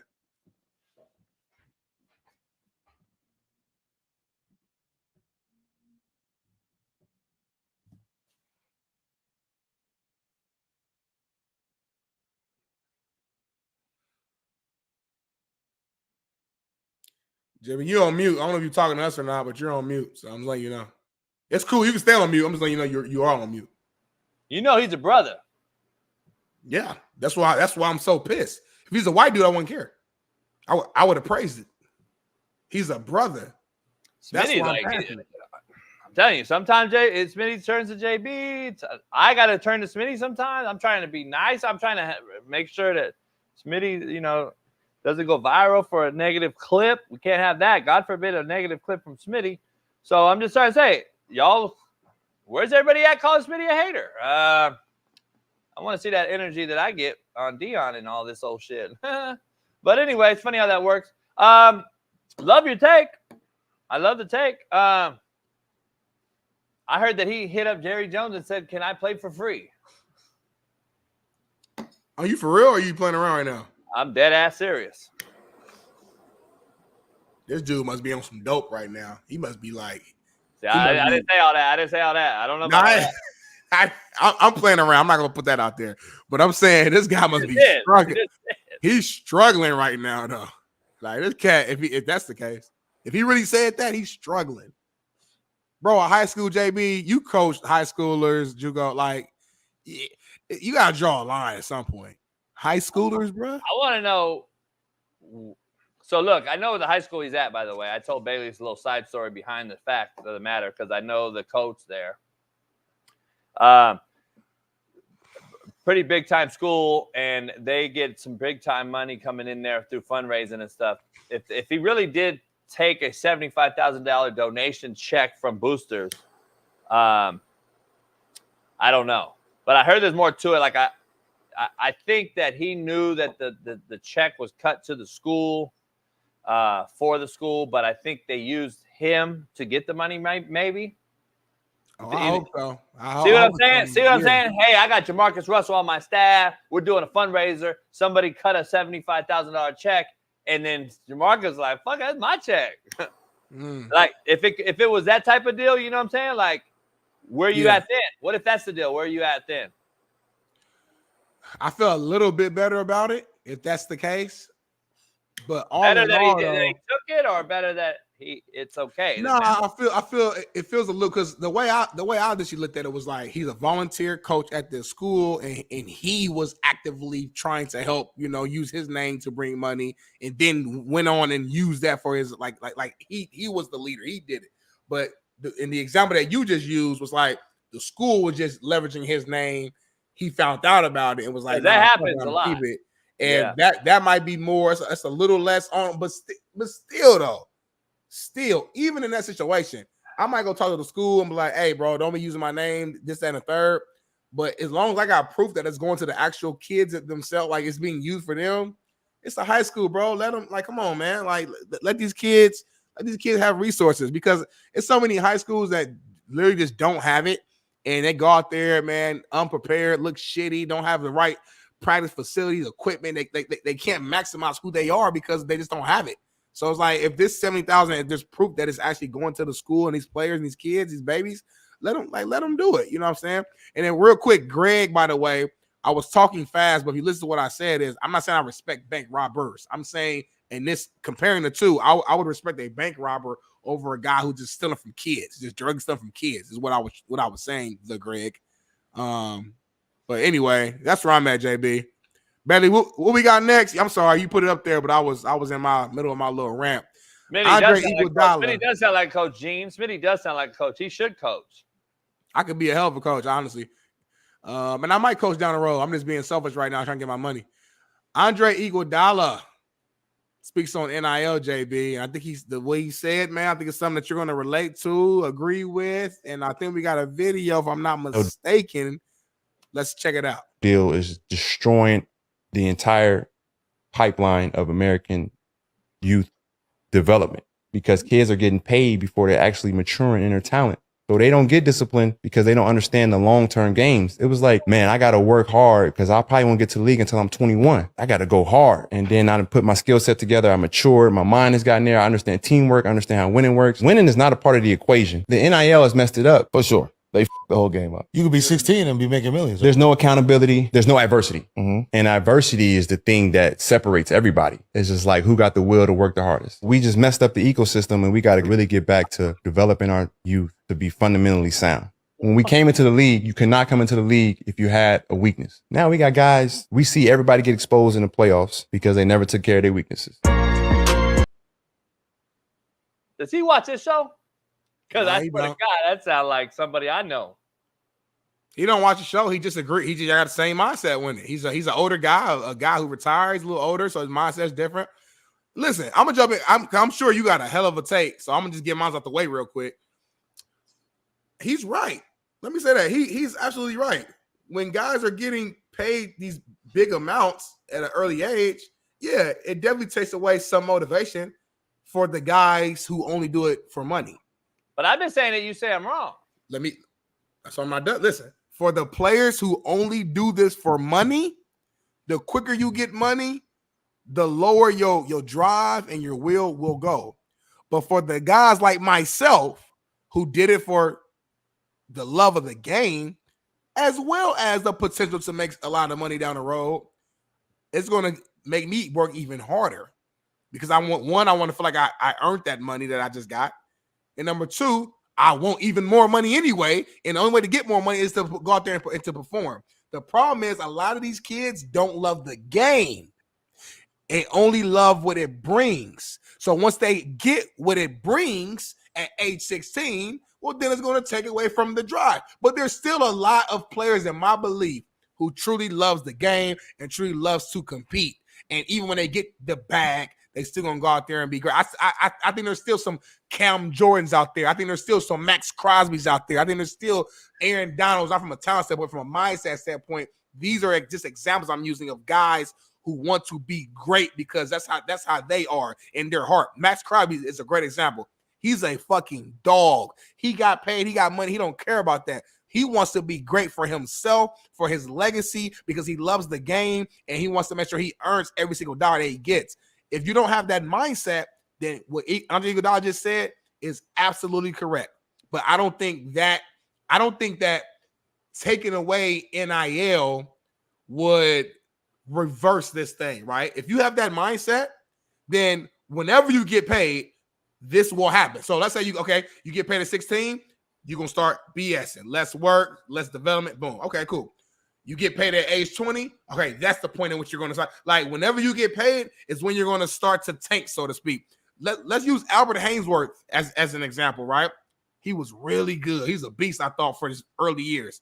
He gets paid this big-ass deal in the NFL. Out the league. Didn't do shit after he got paid. So my point is, I think it's a deeper, innate problem than just the NIL. I think it's a problem with you as the individual, as the young man who has the priorities all twisted and messed up and who is only doing something for money. I don't think it's an NIL problem. I think it's a you problem. So then what I've been saying for a year on the show with you that you disagree with, now you agree with? That you have to earn what you're worth? I don't think I'm saying that. Or are you worth what you earn? I've been telling y'all this, man. I don't know why all of a sudden you listen to Iggy, though, but JB's wrong. I don't think I ever just said 100% JB just wrong. I don't know if you heard anything I just said just now in my long rant. You might have to go back and rewind it. I'm saying that I think the problem isn't NIL. I think the problem is the actual young men themselves not having a priority straight.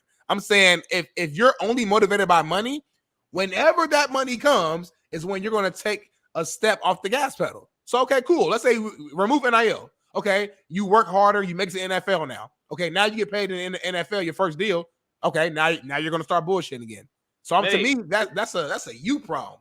Like, okay, I can't make you love the game. You mentioned about a handful of guys because I only believe you know a handful of guys. Well, I didn't want to waste 2 hours, the last 2 hours of the show naming all the people. I'm not saying it. I'm not knocking it. I'm saying you only can name a handful of guys because that's what there is. There's only a handful of guys that love the game.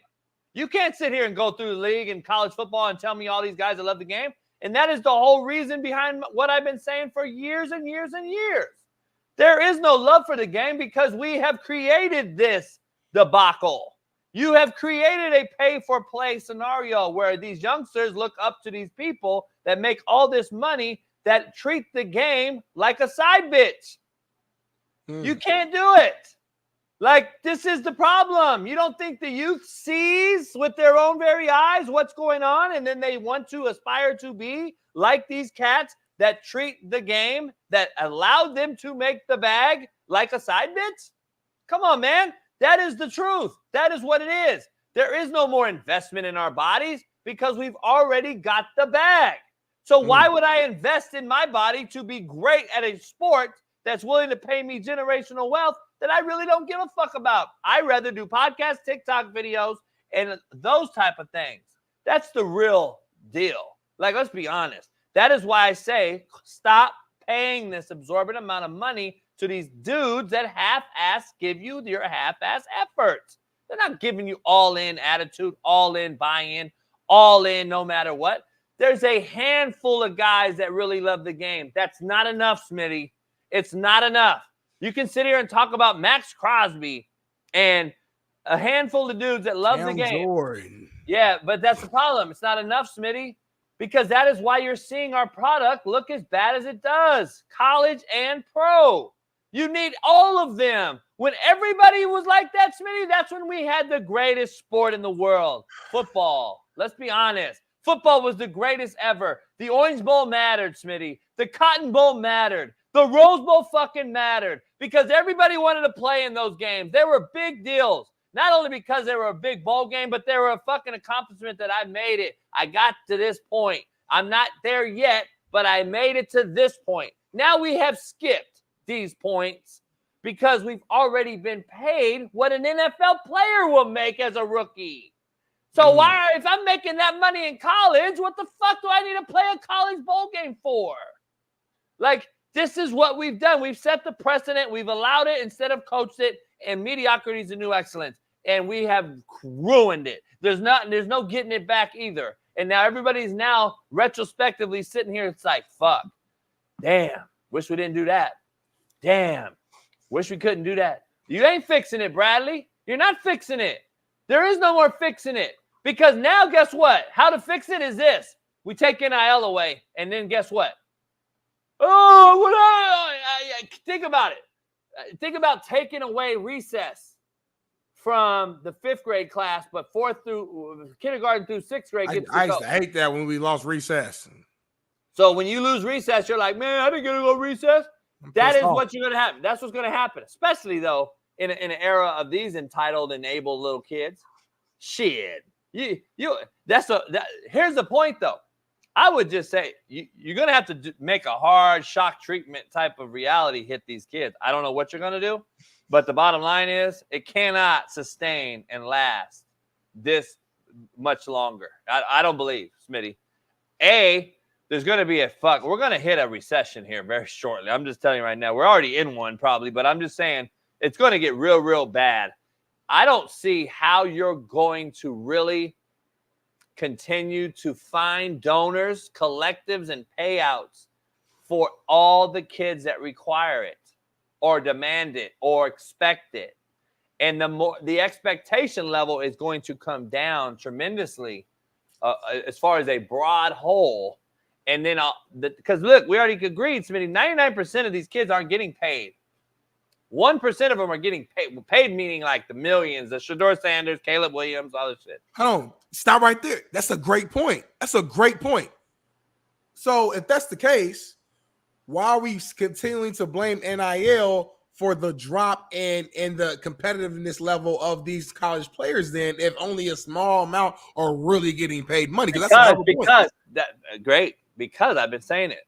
All the players expect or aspire to make the 1%. They all have the mindset of 5-star money, but I'm a 3-star player. But if I got the mindset, cool, you still got to go out there and do something, no? But they're not, Smitty. They're getting paid before they even play one down in college football. No. But I'm talking about the guys who aren't, like you just said, the guys who aren't getting paid, right? Again, majority of the guys aren't really getting paid. They're probably getting a little $300 deal. They're getting a little local stuff. Majority of them are not getting paid. So, do you not think they're not out there busting their ass? What I'm saying is, if I was in Ball State still, right, and my quarterback had like, I don't know, a $500,000 deal or some shit. And then I say a defensive end, my guy Jay New, who was on our show, had like a $250,000 deal. Excuse me. I'm looking like, damn, like there's some opportunity out here to get paid. Like I might be able to get paid if I go out here and produce. Smitty, Like, that's why they're leaving, though. That is why the portal is at an all-time high. That is why you have a watered-down product. The 99 percentile enters the portal because they think they can get the bag at school B. That's the problem. We have set the bar where everyone thinks they're deserving of this big $1 million deal when really they're not. And now we've set the example of, oh, you can all aspire to be this guy, but you may not be this guy. So if you're not that guy, guess who gets in your ear, Smitty? Street agent, mom, homie, baby daddy.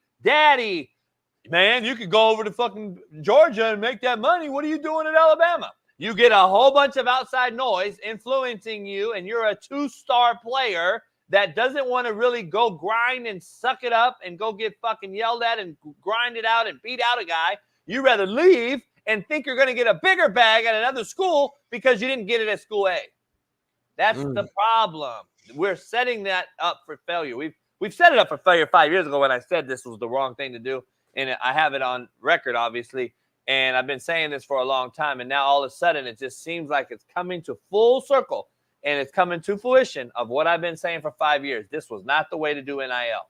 I said that shit on McAfee 4 years ago. This is not the way you do NIL. You pay them based on performance. You pay them per scholarship. You pay them for that, not for this outside shit, because it's going to become what it has become. I said it on this fucking on McAfee. Go look it up. Stilly Boss, go Google it. Fucking bitch. The problem is, you talk a lot, Silly the Boss, for being a fucking nobody, homie. I tell you that shit. The problem is the pay for play, though. Like you said, NIL, name, image, likeness. That's what it is. Originally was meant for, like you said, jersey sales, car dealerships, stuff like that. Your popularity, your name, image, your likeness. But that's not what they're getting paid for, really. It's because they're paying to just come to their school. That's the issue. So I don't know if there's a way to change that rule, like individually, the pay for play aspect of it. I don't know if there's a way to do that or not, because there's ways for the schools to hide it and say it's coming from something else, or you'll team up with the local Chevy and the Chevy say they're paying the money, but it's really coming from the school. So it's hard to really, negate that. So I don't know, man. I think you make a hell of a point. I just feel like there's still a lot of competitors out there. I'm not involved in these colleges as much as I would like to be. I wish we could go travel more, and hopefully at some point we could travel to different schools and really look in the eyes of these kids and these players, because my heart tells me that there's still a lot of young guys, man, who still love the game. And they're not the popular guys. They're not the faces of the league, but they're the core and the essence of the team. Those O linemen, those D linemen who are not mega stars, who careers will end in college. I think there's a lot of those guys who still are hungry and love the game, but we're so overshadowed by the NIL athletes and the big time stars that it makes our view feels like that this is going on every single where. No kid loves the game and nobody works hard and nobody does this. Like, I mean, Matt will come on here and argue with you oftentimes and say, bro, like, I train these guys all the time. Like, yeah, I run into some guys like that, but majority of the guys I train are some dogs and guys who actually work and who love the game. So, I don't know. I disagree. I disagree. When you're a trainer and you train kids, it's a whole nother deal. Inside of a training facility and a trainer mentality, it's a whole nother deal. Why haven't I heard? Why do I only hear from every Division I and Power 5 buddy of mine that it's not that way? And I believe them over any of these trainers only for this reason. I disagree with you wholeheartedly, because you would see it, Smitty. You would see the passion and the love going over and saturating the schools if that was the case. I only see TikTok, other outside noise. I want to be an influencer. I want to be this, a YouTuber, IG, this, and this. I don't see it. I don't see the love and passion and investment. I see horrible looking bodies from high school on up, comparable to what I'm used to as far as a real guy that really wants to go to D1, that really wants to go to the NFL. I don't see that at all. if that was the case and it's true what you think is out there, and you think the majority really still likes the game and passionate, you would see it, Smitty. It's a fact. Like, why don't we see it more? Like, I don't see it, and it's being saturated by the far and few between. You can call out a fucking handful of guys, Cam Jordan and Max Crosby. Like, let's be honest. If it wasn't about money, they wouldn't be demanding a trade. If it was about love for the game and this and this and this, they'd be sticking it out and committing to who they committed to. Like, let's just be honest. Juju would be committed to USC after a year, wouldn't he? Unless somebody, Smitty, let's be honest. If I came in, I've been hollering at you. Yeah, I think that that's why it's a whole other argument. The money argument and staying committed for one team. I don't want to get involved. That's a whole other conversation. Let's be real, though. Come on, homie. I can't be boo-boo with the food, though. I can't, especially talking NFL. I can't just I'm going to sit here because I'm committed to the Cowboys. That's the point. Treat me like a piece of shit. No matter what, I'm going to sit here. But that's the point, though. That's my point, though. That's my point to your point. Like, you're making my point for me. Then there is no investment then. So you're just shitting on me after a year of investment and commitment. And because somebody came on the end and was like, and then you're like, fuck Lincoln Riley and USC. Like, that's my point. This is what it is. And it's only a 1% of that. Well, so college NFL is a little different. My example was more NFL side. College is a little different. So we can talk about this all day, though, man. I do want to move on to this final topic. We can go quick on here before we end with your rant. But we are 10 Sundays away from the NFL season. I think we're 8 Saturdays away from the college football season. But I want to focus on the NFL here a little bit for this particular topic, man. Week 1 is coming up. You see a lot of games here for the Week 1 schedule. What game or games, JB, are you looking forward to most on Week 1? Atlanta, Pittsburgh. I'm just kidding. That's the worst game on the slate. I don't know. Tennessee, Chicago's the worst game on the slate. No doubt about it.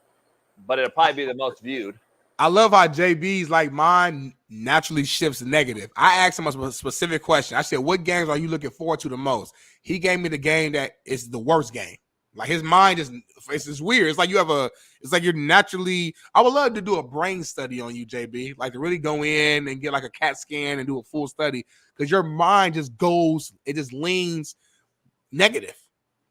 It's kind of crazy. I'm gonna go first thing. I would argue that you've been more negative on today's show than me. Not just been more real. So I would say this: the Colts and the Texans are going to be a hell of a game. I'm negative. The Colts and the Texans are going to be the two teams that are going to be battling for the AFC South division. So I'm looking forward to that. There's a couple games here who we don't have listed too. I'm pretty sure, if I'm not mistaken, Bailey, I'm pretty sure. Don't the Ravens play the Chiefs Week 1?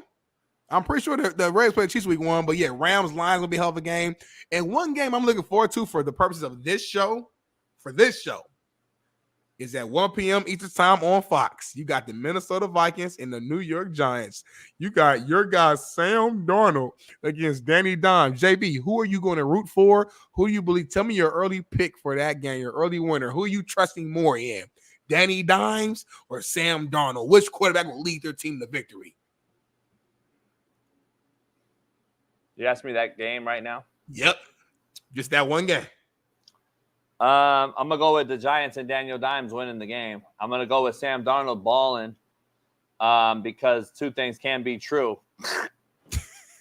Daniel Jones and Sam Darnold will ball, but the Giants will have a better team this year. All right. Cut that off, y'all. Save that, and remember that. Yeah, but I think you're right. I think that Ravens Chiefs is like opening on like a Thursday or something, maybe. But yeah, there's a lot of good games Week 1. Shitty ass commercial. It's our channel. It's on that shitty channel. You got to pay for another channel. You got to pay for. Oh, okay. It's like you're doing it like that. Because then you got the Packers and Eagles Week 1. That's a hell of a game. You got some really good games Week 1. Who I'm excited. But for me, a lot of shitty games though. Let's be honest. A lot of shitty games. Denver, Seattle, shitty game. Let's be honest. Bengals, Patriots. Probably shitty game. Bills, Cardinals, shitty game. No, that's a good game. That's Kyler Murray versus Josh Allen, bro. Don't matter. Shitty. Washington, Tampa, shitty game. Browns and Cowboys, good game. Raiders, Chargers, interesting game. Colts, Texans, good game. The Bears in Tennessee, only because Caleb Williams. Falcons and Steelers, hell of a game, actually. I want to see that, low-key. Falcons and Steelers, that's a good-ass game that I want to see. Carolina Saints. fucking shitty game. So there's a lot of shitty games too. Don't get it twisted. Jaguars, Dolphins, pretty fucking good game. Well, we don't know. There's storylines for everybody too, even the bad games, right? The Patriots and Bengals. All right, cool, bad game. But let's see what Joe Burrow is. Joe Burrow back? Is he really back full slated? Will he go out there and throw 5 touchdowns, no picks? So there's storylines between all these games, JB, and that's why I'm excited to see it. And you know what I'm more excited for, JB? Hey, before that, we got a hell of a segment later on. I think after this break, our top 10 biggest concerns for this NFL season. I guess red flags, if you will, whatever you want to call it. Pop the balloon, if you will. We're gonna do that. But don't you got a word on the street is you got a big time rant to end this off before we go to our next commercial break. JB's Daily Rant brought to you by Prospects and Bet Online. Go there right now to place your big time bets for the baseball season. What's on your mind, JB? Are you scared? Nah, I'm just making sure Bailey has it from the weekend. Bailey's always ready, bro. Bailey's ready. We waiting on you. You ain't ready. I don't want to make Bailey's sure. always ready. Okay, well, I got a daily rant. Let's go. Hawk Tua, spit on that thing, girl, goes on stage with legendary country singer Zach Bryan in Nashville this weekend. There she is, Smitty. Spit on that thing, Smitty. Pause for you, but spit on that thing, Smitty. It ain't pause. She said there. Hawk Tua. Did she say it? Can we rewind? Can she say it? Can we hear her say it or not?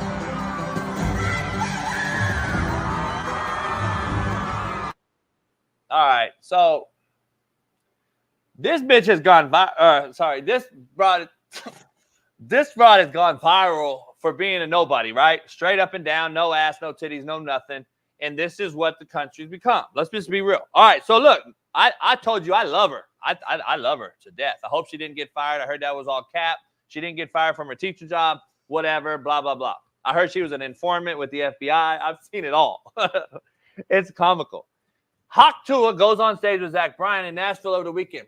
I want to ask and break this down because this is the rant I have. Is this a sign that America is back?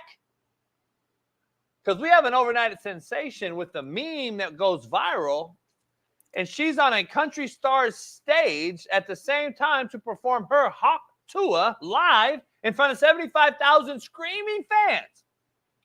Or Smitty, is this just how far we have sank as Americans in America? Have we fallen or are we on the rise? These are questions I ask you as we begin this realest rant on planet Earth. Are we on the rise, Smitty, or have we fallen this far? Because this is now headlining, Smitty. This is headlining shit now in America. Hawk Tua is headlining fucking 75,000 screaming idiots to see Zach Bryan, whoever that is, sing country songs. Look at that place, homie. Everyone in that place knows who Hawk Tua is, Smitty, by the way. Just let that sink in. Are we on the rise? Is America back?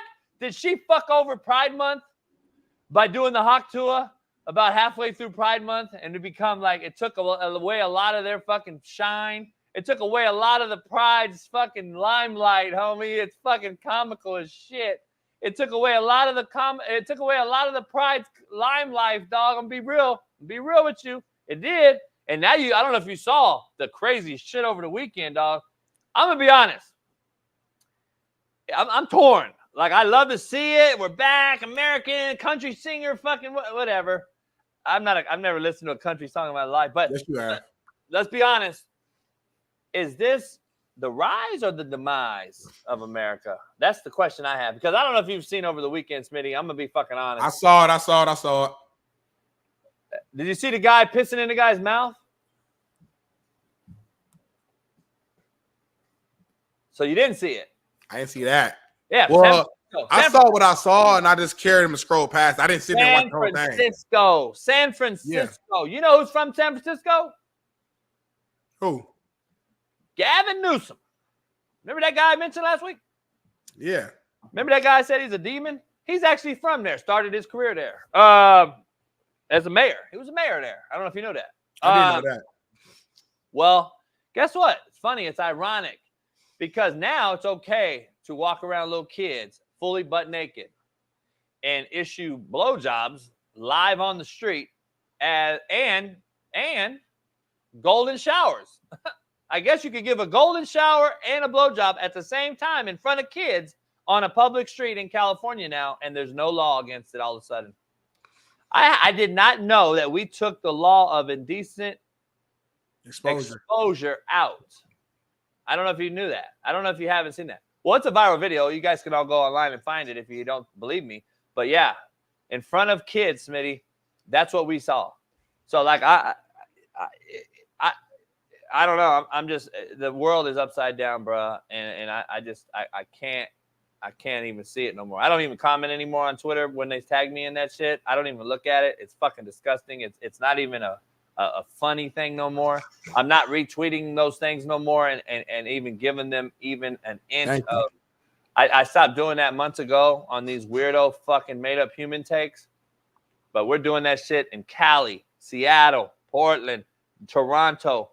We're doing it all over the world, man. It's crazy. And I'm gonna be honest with you, dog. I'm gonna just keep it real. You support Biden, you support that shit.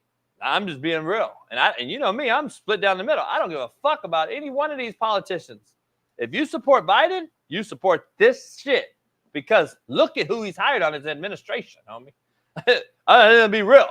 Let's just keep it honest. Like, you support that fuck, you support what's happening in America right now in the world. And that's just real shit. And that's just something I cannot support. So I'm just telling you, it's fucking really fine night right now. I'm just, shit. I don't know if you see that video of LGBTQ and it stands for little ghetto booties that queef. Nah, I ain't seen that. We all over the place right now, JB. Because we're about to break. It was a brother that Smitty came out was like, they asked him, "You like LGBTQ?" He was like, "Little ghetto booties that queef? Hell yeah, I like bitches that queef when I'm hitting." You like what? You like what? That queef? Ghetto bitches. And that's what it is. That's what it means. JB, you're a different dude, bro. You're a fucking crazy dude. Pound that like button, y'all. Subscribe. When we come back, we're going to give you some of the top 10 concerns we have. I think we got some special guests coming on, right? We got to do it with Shaun King. Shaun King's on for an hour. He's on for an hour with us. It's going to be fun, y'all. I'm going to go grab me something to eat real quick. I'm going to be right back. Shaun King, we'll see you in 3. Peace.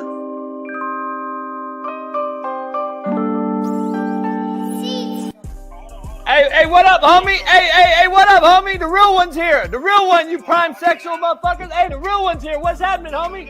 Hey, let me ask you something. Have you coached before? I just want to ask a question. Yes. You've coached. What level? Young kids. Young kids. So your resume is equal to mine that's coached grown men at the same level, that sent 28 to the league, 250 D1 kids, highest graduation rate, nobody thrown in jail that's ever played for me. And other than I cut. Other than that false shit you put out about Bobby Brooks. By the way, homie, I cut him 3 years before that video that you showed that he got arrested. So make it make sense. See, y'all do these false narratives, bro.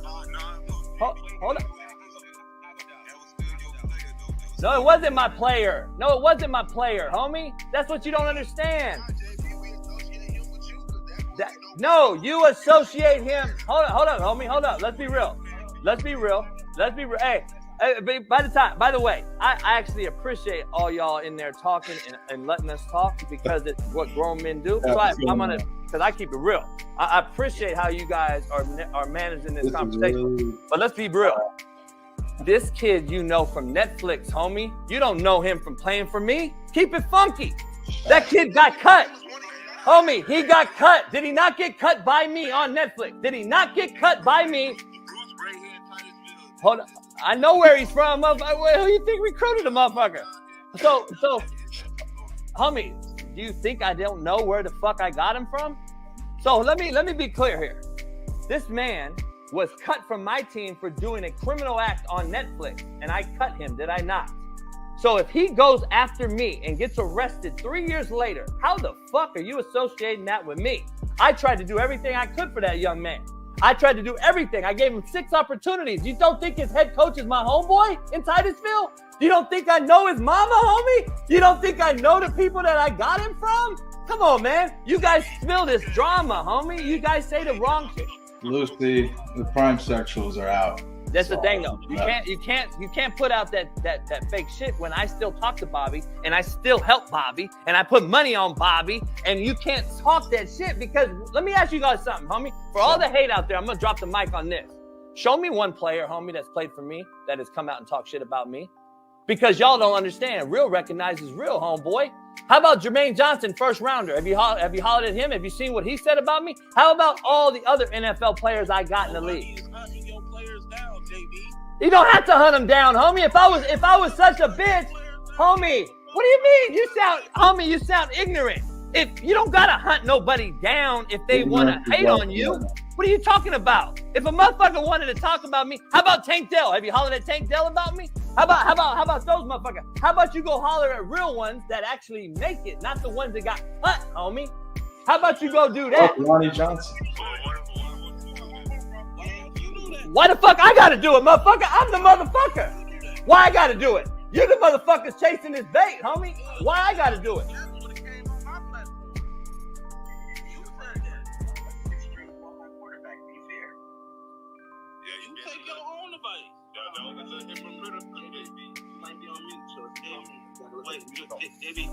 Y'all got me muted, homie. Go ahead.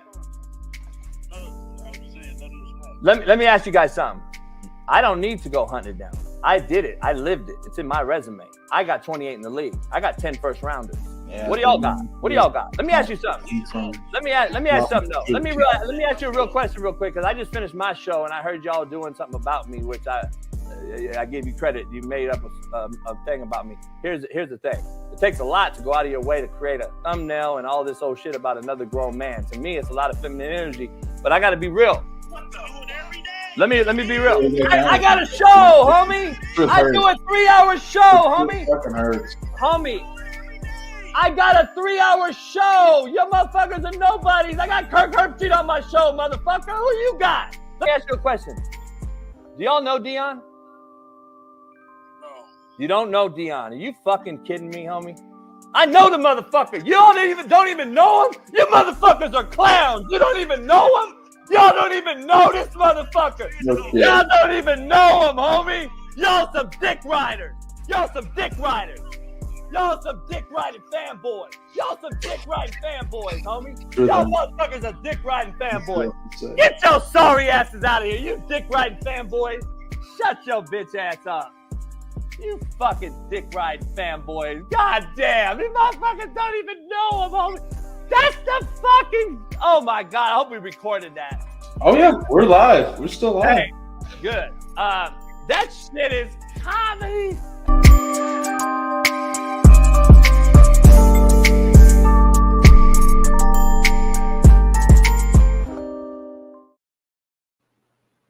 All right. We're in the building. I thought you was going to be late again. I'm never late, my guy. You always late. I'm never late. I'm always on time. Whatever time let's bring in another brother from another mother who is willing to call out you a brother because he be on your neck. Welcome in NFL legend Shaun King, Tulane Green Wave legend. Hey, I'll give away a free hoodie right now. If somebody can call in right now and answer my trivia question. I'm just gonna freestyle, Shaun, because your shirt made me think of this thing right here. Drop the link. I'm gonna drop the link. I'm gonna have it. All State would have tore y'all up, Tulane. You disrespected me last week and asked me a question, Shaun. You thought I forgot. You said, Smitty, I don't mean to disrespect you. First of all, anytime you start off like that, there's about to be some disrespect. Why don't call in? Somebody call in. When right you now, play live. the Ball State, Call did it feel like a real college game? I said, what you mean? Yeah, I feel like I played. Well, you played on Tuesday, Wednesday, and Thursday, so I didn't feel like it didn't feel like a college experience. I'm D1, Shaun. I didn't First pay a of all- dime. I didn't pay a dime for my college experience the same way you didn't. We beat Big Ten teams like IU. We beat Virginia. We beat USF. We beat USF. That's your backyard. We probably would have beat Tulane if y'all was on the schedule. So don't disrespect Ball State. Hey, JB, the man play a little pickleball and he loses his mind. Like, he come back, he tripping. Hey, pickleball is hard. If you ain't never played it before, I am trash at pickleball. I was so humbled to go out there and to like play something for the first time and like be so bad at it, because now I'm a competitor. I'm a hustler. Now I got to figure out how to get good at it now. It's low key one of the fastest growing sports in the country. I don't want to admit it, but like a lot of celebrity people are really playing pickleball. I know, Shaun, and that's even like why I go on my daily rants, dog, because we're a fucking sad country. Nah, it's competitive. Nah, it's actually a competitive sport. I don't want to hear I'm not gonna lie that. to you. I don't And want to hear shout that. out to Marcellus Wiley, who's our dog. Marcellus Wiley. Shout out to Project Transition, his foundation. He does pickleball tournaments for his foundation every month. He invited me out there, me and the wife. We pulled up. We played. Saw my big dog, man. Saw his wife, the family. It was a beautiful thing, man. At the country club, and that's how it was, man. All right, real quick, Shaun, we're going to take one caller real quick. We're going to take Ryan Schofield, who's the first caller. We're going to take him, and we're going to ask him. I'm going to ask him one question, and if he gets it right, I'm going to get him a hoodie. All right? Where you going, motherfucker? Ryan, come back. 3, right here. All right, ready? All right, Ryan, can you hear me? You're muted. Can you hear me? Come on. All right, let's go. There you go. We got you. Here we go, Ryan. You ready? Spitball this. No hands, no Google. Name me 5 schools that mascot don't end with the S. All right, Tulane. Okay, what are they? They're the Green Wave. All right, that's 1. Illinois Fighting Illini. Okay, that's 2. Stanford Cardinal. Okay, the Cardinal, that's 3. You got me. Hold on a sec. Army Midshipmen. Good. That's Navy, but good. Or Navy Midshipmen. The Syracuse Orange. Hey, name me block me on Twitter. Name me one more. I'll give you a bucket hat. On one more. Let me go through here. My father worked in a college athletic department, so I'm pretty good. Can I go D3 if I have to? No, D1. All right, D1. All right. There's actually 2 under the same. There's 2 of these. North Carolina State Wolfpack. And then there's another Wolfpack. Who is Nevada Wolfpack. There you go, brother. Congratulations. Hey, DM or email us. Email us the Coach JB Show at Gmail and send us your address. Okay, cool. I'm gonna send and your sizes. You used to like my stuff, and then you just hated me all of a sudden. He said you unblock him on Twitter. Man, I couldn't find you on Twitter. I got 5,000 people blocked on Twitter. Why did I block you? That's the key question. I actually used to DM with you, but I thought it was funny. I sent you guys $20 one time, and you're like, "Oh, you're white. You obviously have money." What did I block you for? I really don't know. I think I sometimes shit happens. I don't just block nobody, so it has to be a reason. I don't know. We used to DM together, and then maybe we just misunderstood, or maybe it's possible. Coach. I agree with you 99.9% of the time. Maybe the 0.1 just rubbed you the wrong way. Oh, you fucked up then if that's the case. You never can disagree with JB on Twitter. I would love the back and forth on this one, guys. I stand tall. Hopefully, I hope Coach thinks I'm a real one here. You won regardless. You won. We don't care about JB's opinion on this show. Hey, email us, man. Appreciate you getting the question right. Thanks. All right. Shout out to you, man. I would have got it wrong. I'm not good at shit like that. I gotta straighten something in the comments. T. Murray, we did win something. We went undefeated. We won the AAC championship, and we whooped some Power 5 butt in the bowl game. So get off my shirt, baby. If UCF can win a national title, Tulane can retrospectively win one as well. Ball State, we went 10-2, then we went 9-3, but we lost our bowl game, so it don't matter. But 2 amazing experiences, man. UCF beat our ass actually in the bowl game, man. It's Blake Bortles and those boys kicked our ass. I'm not gonna lie, but it was a great experience. JB, go ahead. Hey, Shaun, right now, if you get this question right, I'll give a random person a bucket hat right now giveaway. Name me the NBA teams that mascot don't end with an S. Orlando Magic.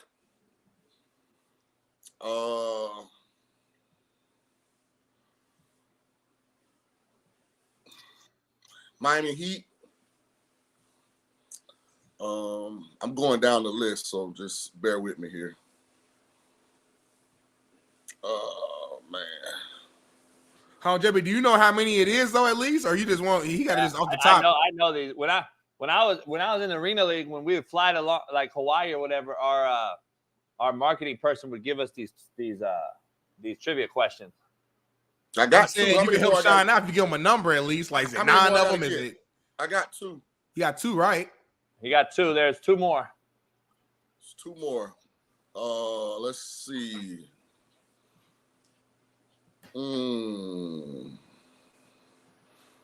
It's too late. All you guys put it in the chat, dummies. How's he gonna get it? And I'm gonna give one of you guys the fucking hat. God. No fucking hat. Because I want to say forget it, but I want to get the hat. It's Thunder and Jazz. Okay. Yeah, I'd have got there eventually. Yeah. 2 hours later. All right, Smitty, where we at with Shaun? We got a list. Bailey, who we got, Bailey? Who we got, Bailey? I want to go through that list, whatever that is. I want to go through that red flag list, the biggest concerns going towards the NFL season list. Oh, let's do it then. There it is right there, then, man. All right, here we go. Coach JB's top 5 concerns for the NFL season. I think he actually has 10, but we're going to put the top 5 on the graphic, and JB's going to discuss the other ones, man. So, JB, take it away, and we're going to react to you. I'm going to start at number 10, Shaun. I think the biggest concern for me this football season coming up is the performance of Daniel Jones at number 10. It's for me. This is my concern. The number 10 thing on my list is the performance of Daniel Jones. Now, are you talking about for a particular team? Because nobody outside of a Giants fan, and half of them actually don't give a damn because they've already given up on Daniel Jones. I believe that this is my list, but I believe these are 10 concerning things that kind of are affecting the NFL in some facet, shape, or form. Because Daniel Jones is a guy that got $161 million last time I checked, and he's a guy that's actually been paid before he's earned what he's worth.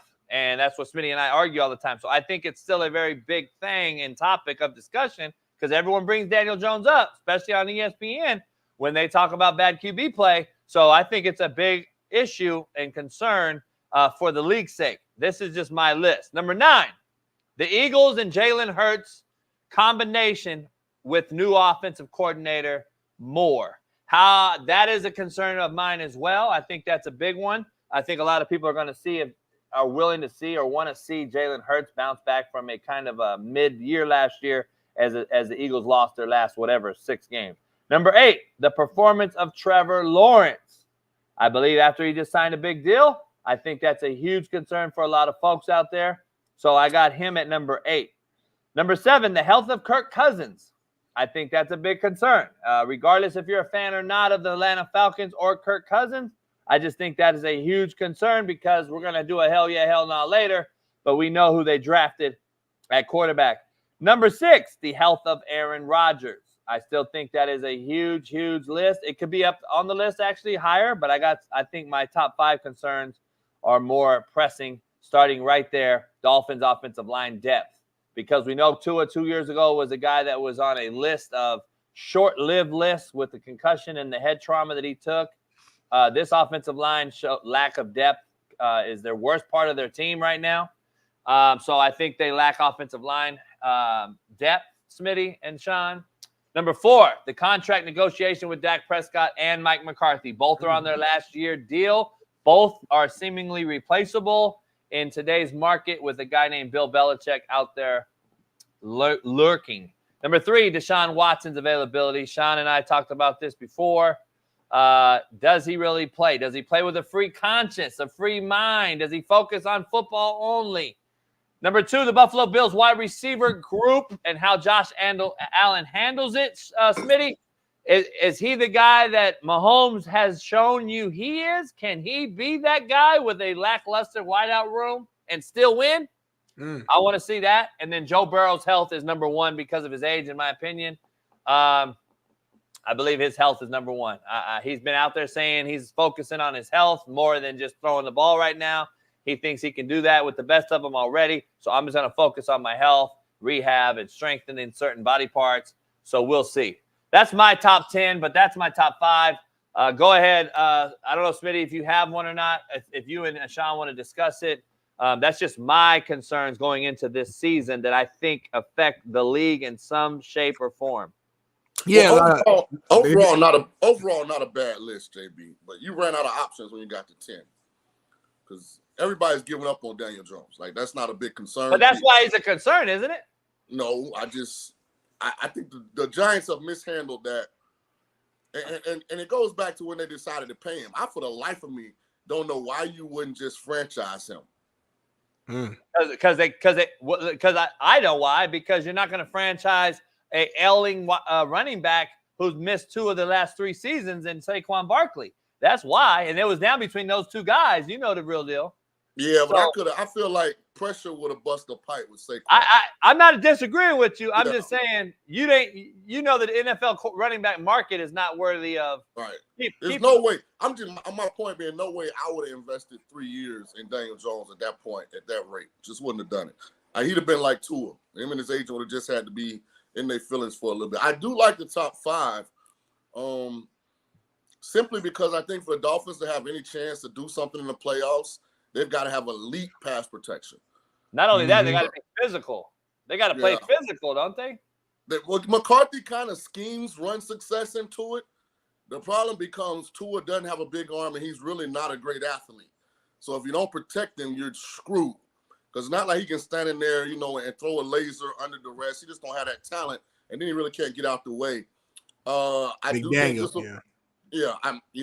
this will be a big topic. Cowboys, Dak, McCarthy, the whole deal. I think you could have added Parsons and CeeDee Lamb to that as well. I would have added productivity to Deshaun Watson's availability, because when he's been available, he hadn't really been that good. And I think Joe Flacco kind of illuminated how bad Deshaun Watson has been. Flacco played better than Deshaun at 39, 40 years old. And the top 2 I don't have a problem with. Yeah, man. Where would you put? I mean, just a question to throw back to you. Maybe Smitty has it in his list, I'm sure. Where would you put the concern of AR5 playing a full season and Caleb Williams? Where would you have those 2 guys? Because I know they're going to be concerns of a lot of folks. Well, the reason I would not have drafted AR5 in the top 5 where he went was because he's never been healthy. Like, for a guy that's built like him, that should be sturdy, should be willing to withstand a lot of nicks and knacks, he's always been injury prone. His entirety in Florida, it was an issue.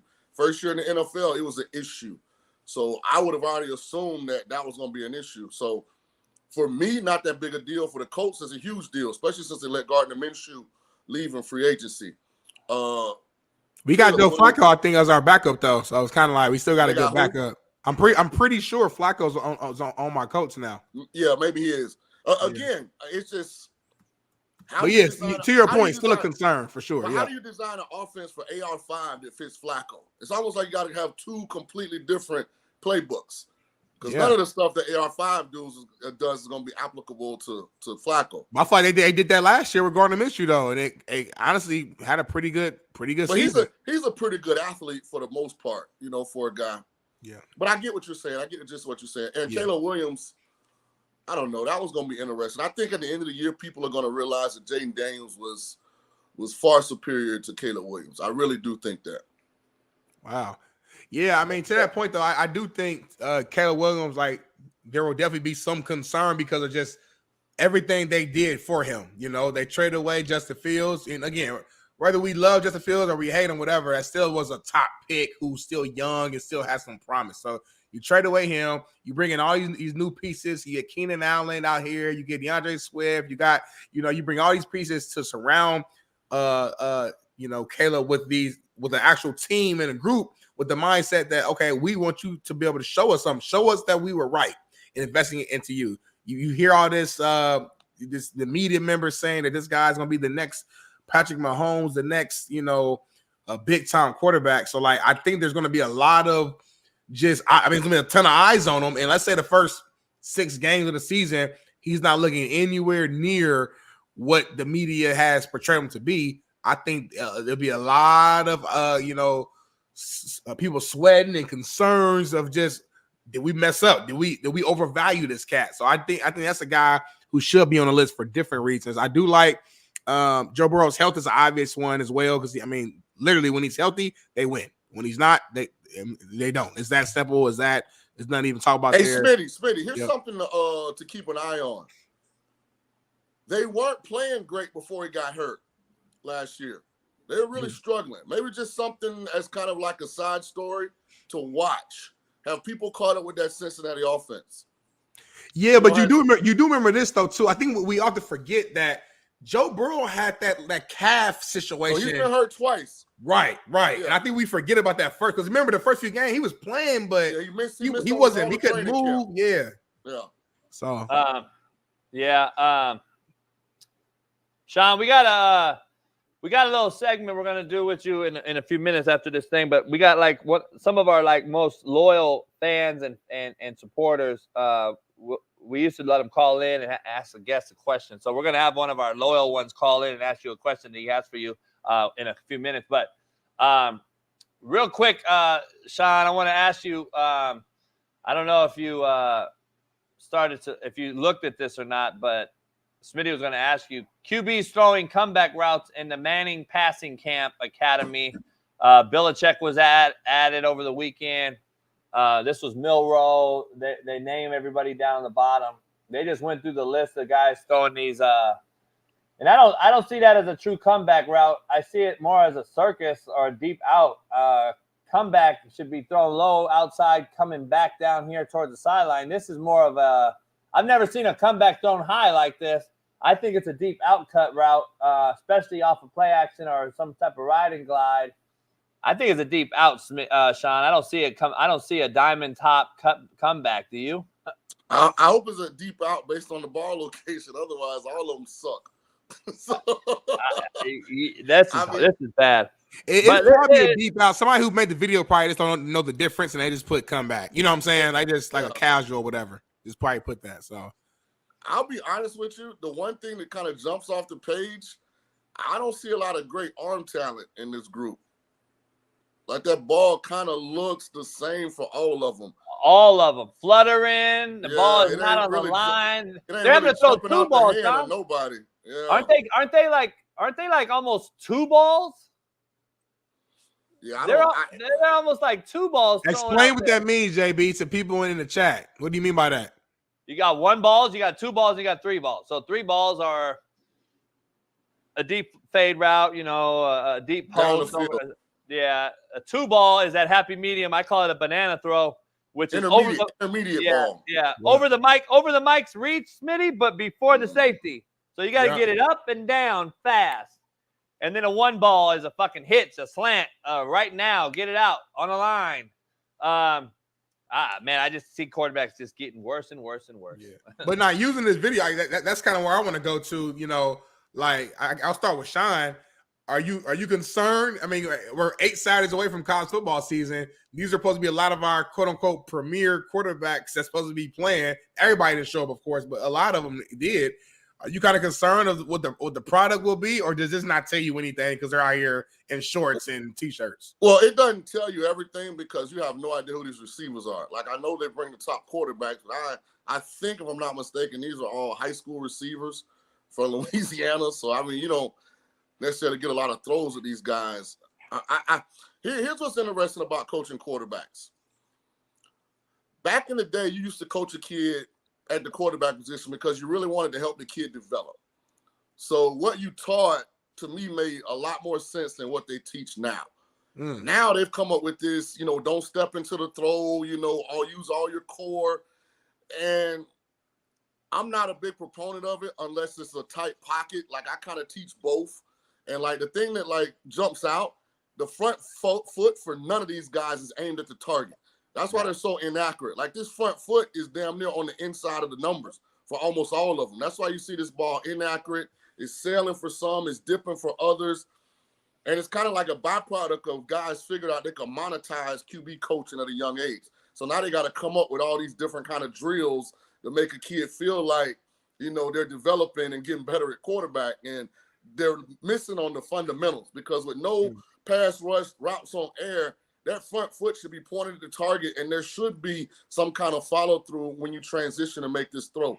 And so none of these guys are doing it, and you see that ball is all over the damn place. Shaun, we don't have any more drag anymore either. We're all None. remember that back in the day we used to do what we call bullpen pitching. So we would let me get back here. We would follow through and drag the back foot and follow through, slap the back wall. Now you got all these trainers out here doing this fucking hot throw, this fucking dumb shit. It's like, come on, man, that shit will eventually bite you in the ass because. And by the way, why is a right-hander, Shaun, on a deep route to the right? Why am I riding and gliding left and then fucking doing this? Right. Why wouldn't I just fucking ride and glide right here and take a 3 and throw? Right. Like, I'm trying to figure out what the fuck are they doing? Why are they trying to outdo this thing? Like, outthink.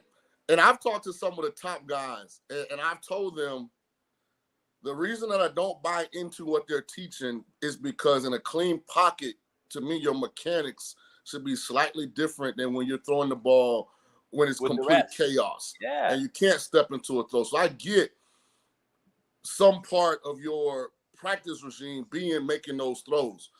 You know, just like we're going to practice rolling to the left, but the amount of times in the course of the year that I'm going to roll a right-handed quarterback left, it's not going to be that often. But we still will practice it because we have to do it. But the accuracy level drops significantly with the way that they're teaching these quarterbacks. Shaun, I'm not going to boast, but I had this discussion with Sean Salisbury, who coaches Q's and who coached Jalen Hurts and other guys. But I went to that Elite 11 years ago, and I had these quarterbacks, and I was like, they were teaching left-handed sprint out. Mm-hmm. And all these guru coaches were teaching the worst shit I've ever seen. So I take 2 kids that I had on my group, and I taught them my way, and they came over there like, damn, coach, I've never felt that comfortable throwing the ball to the left. And I don't know what happened, Shaun, but we used to wrong ear drill it. I used to call it wrong. Yep, got to get the shoulders all the way around. Yep. Wrong ear, because I'm a righty, and I'm going to pop it to my right ear, and it brings my shoulders in momentum. I used to tell him, because I'm JUCO, I used to say, get your dick pointed downhill. So if I'm going left, I'm going to pop my right hip, which brings me square to the line of scrimmage, and now I can run, throw, or whatever. Now, we got these motherfuckers going left, throwing. Their bodies are out of bounds. Yep. And they're throwing a curl route, which requires our shoulders to get downhill. And that's why I used to say, pop your right hip, brings the ball with you. And now I'm downhill, my dick's downhill, and I can run or throw. And I'm like, and Alan knows because I taught Coach Allen in the chat, who's coaching now, and nobody's teaching that shit. And it's like, it's real simple, but people force sprint out throws, and they think that you have to throw so hard. No, if you get your body weight momentum going towards the route, you don't even have to throw the ball hard no more. Let the body weight throw the ball. And it's like, teaching has gone out the window, dog. It's like, it's unbelievable to me. We got a show legend here, a Florida boy himself, a cold white boy, Shaun. He tries to dunk on cats. He can rap. He does it all. Our main man, Wido, he's got a question for Shaun King. Wido, what up, Wido? What's going on, everybody? Chad, hope all is well. Mr. Shaun King, it's a pleasure, sir. My bad. Check it out. Check it out, baby. I see it now. I see it. Yeah, national title, national champion, 1998. Tulane. Much King respect. Williams. Get Much out of respect. lay down. I love it, sir. All Florida boys got to shine. But I want to ask Shaun, you would know, do you think that in today's NFL, a prime Mike Allstott would be an X factor on an NFL team? No. Because I don't think the coordinators that are in the league, a lot of them don't have that kind of creativity.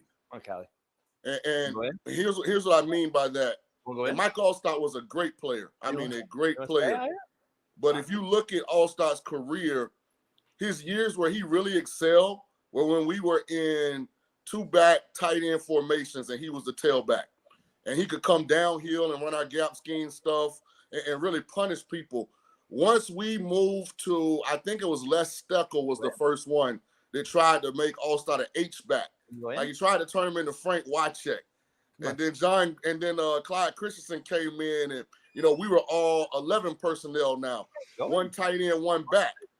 So now it's hard to get All-Star in the game because if he's in the game, you're not playing Thomas Jones, Michael Pittman, with John Gruden. So I think he will struggle to get the amount of carries that a guy of his talent needs. And not just All-Star. You can look at Peyton Hillis from the Browns. Like, it's quite a few guys with that body type that need to be 20-plus carry a guy games and will be really effective. But I don't think a lot of coordinators will know how to use All-Star.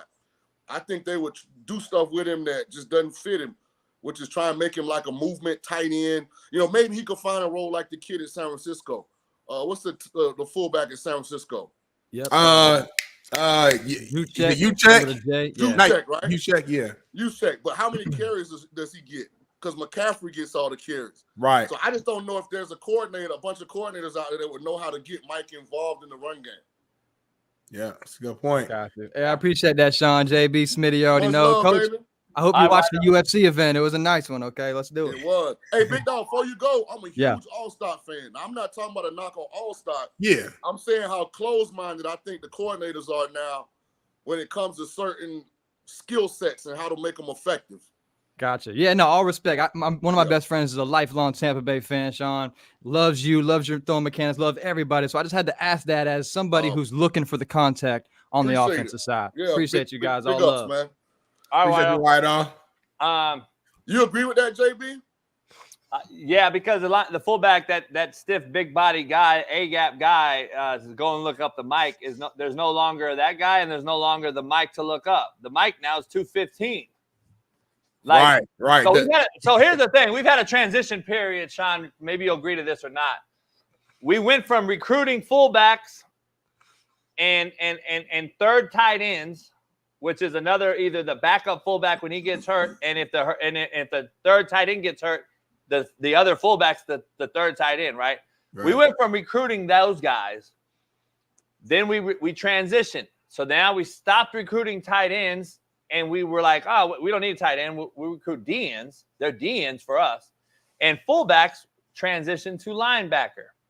So we were recruiting linebackers that played fullback in high school because they were a little athletic. They were hitting you, blah, blah, blah. We didn't play with fullbacks for the mostly the 2000s. Probably 2005 and on for me anyway, coaching JUCO, we stopped recruiting fullbacks and tight ends. We were all 10. We were float tight end, which was more of a utility guy, like Shaun just said. And we stopped recruiting fullbacks and tight ends, and we started recruiting fullbacks and tight ends to play D-end and linebacker. Then the linebacker changed from a 240, 250 fullback type of body to a 225, 215 athletic guy to go hash to hash and stop RPO, triple option for the Q to pull it. We had to have a spill linebacker to be in the box at 225, but can spill and be that. Back in the day, Smitty and Shaun, when you played, probably was like a wheelbacker who can carry number 2 vertical, who can stop RPO and can still take on a guard, but he was only there to hold up the double because he wasn't going to get nowhere. So I think now the fullback's gone. The big tight end's gone. Now the tight end is a fucking athletic Kittle, Kelsey. It's a big receiver, basically. Big receiver. and the linebackers have gone down to Patrick Queen's 215. Yeah. So, Roquan Smith's 220. There's not 250 sitting in there. And, Shaun, my question to you to say all this, when is the stiff quarter safety going to be extinct? Because they can't guard nobody anymore, and they can't hit anymore. So the only reason you had a big box safety in there was because you brought the fear factor and knocking your dick in the dirt. You can't do that no more. You can't hit them in the NFL no more. You're going to get fined. So when are you going to have straight nickel out there, straight dime out there, and have an extra corner at safety? That's coming. I wouldn't be surprised if you see some this year. It's coming. I think what's happened, at least this is what I started to notice, my last couple of years recruiting. And Shaun, not to cut you off, but that means Adams and these guys that can't fucking move their hips and shit, they're going to be gone. Yeah, and I think a lot of those guys are playing will now in base. Yeah. A lot of those guys have moved down to the box. And what we've seen is the body types in high school that probably could develop in the safety are all trying to play corner. because people are looking for long corners. So remember, corners never were over 6 foot. Richard You know, Sherman. most of the corners, were in that 5'10", 5'11" range. But now you see multiple 6'3", 6'4" corners. You just think about if that body type, like in the past, played safety, their diet would be different, how they lift would be different. Instead of being over their corner at 200, they'd be 220 and be back playing safety. But for one, the NFL has stopped paying safeties. So guys would rather play corner and have a chance to get the bag than be back there at safety. And as you said, because the physicality is not in it anymore, and a lot of teams are going spread. So offense has contributed to this too. It's a lot of 10 personnel teams out there. And if they're not 10, they're 11. So for those that aren't, in the football jargon, 10 personnel is 4 wide receivers, 1 back. 11 personnel is 3 wide receivers, 1 tight end, 1 back. So there's not really anybody playing 12 personnel, which is 2 tight ends, or old school football, which is tight end, fullback, tailback. So you got to match personnel against the other team. And like Adams having to guard Devontae Adams in the slot just as a mismatch. So, offensive kind of force defense. When you do have an athletic safety, like what's the kid, Kyle Williams, is it, from the Ravens? Yeah, from the Ravens. Who they drafted from Notre Dame. Shit, he plays nickel most of the game. Yeah. Like he's in the box. And then the kid from the Saints who they brought in for agency, he's the middle field player. So like if you're an athlete like Kyle Williams, you got a chance. If you're like Jamal Adams, that's kind of getting phased out, as JB said. That's a good point, man. That's a good point. Transition a little bit to college football. Ohio State quarterback Will Howard praises the wide receiver core of freshmen, and I think Jeremiah Smith, Emeka Ubuka, Cardinal Tate. So my question for you guys is, with Harbaugh gone, is Ohio State in the driver's seat to win the Big Ten? Hell no. Who is then? Man, did y'all not watch college football? Have y'all seen Will Howard play? Come on, I haven't man. watched too much of them. Yeah. Come on. So you mean to tell me they go and get an average at best quarterback the same year that the Big Ten adds Washington, Oregon, USC, UCLA, and they're going to be no. Now, they're talented almost everywhere else.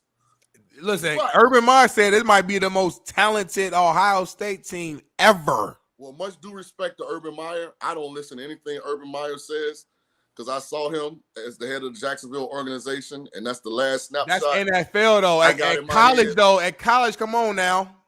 He's elite at the college level. If you look back on it, Urban, like, listen, let me say this about Urban Meyer. I'm not sidetracking. Urban might be the luckiest SOB in the history of college football.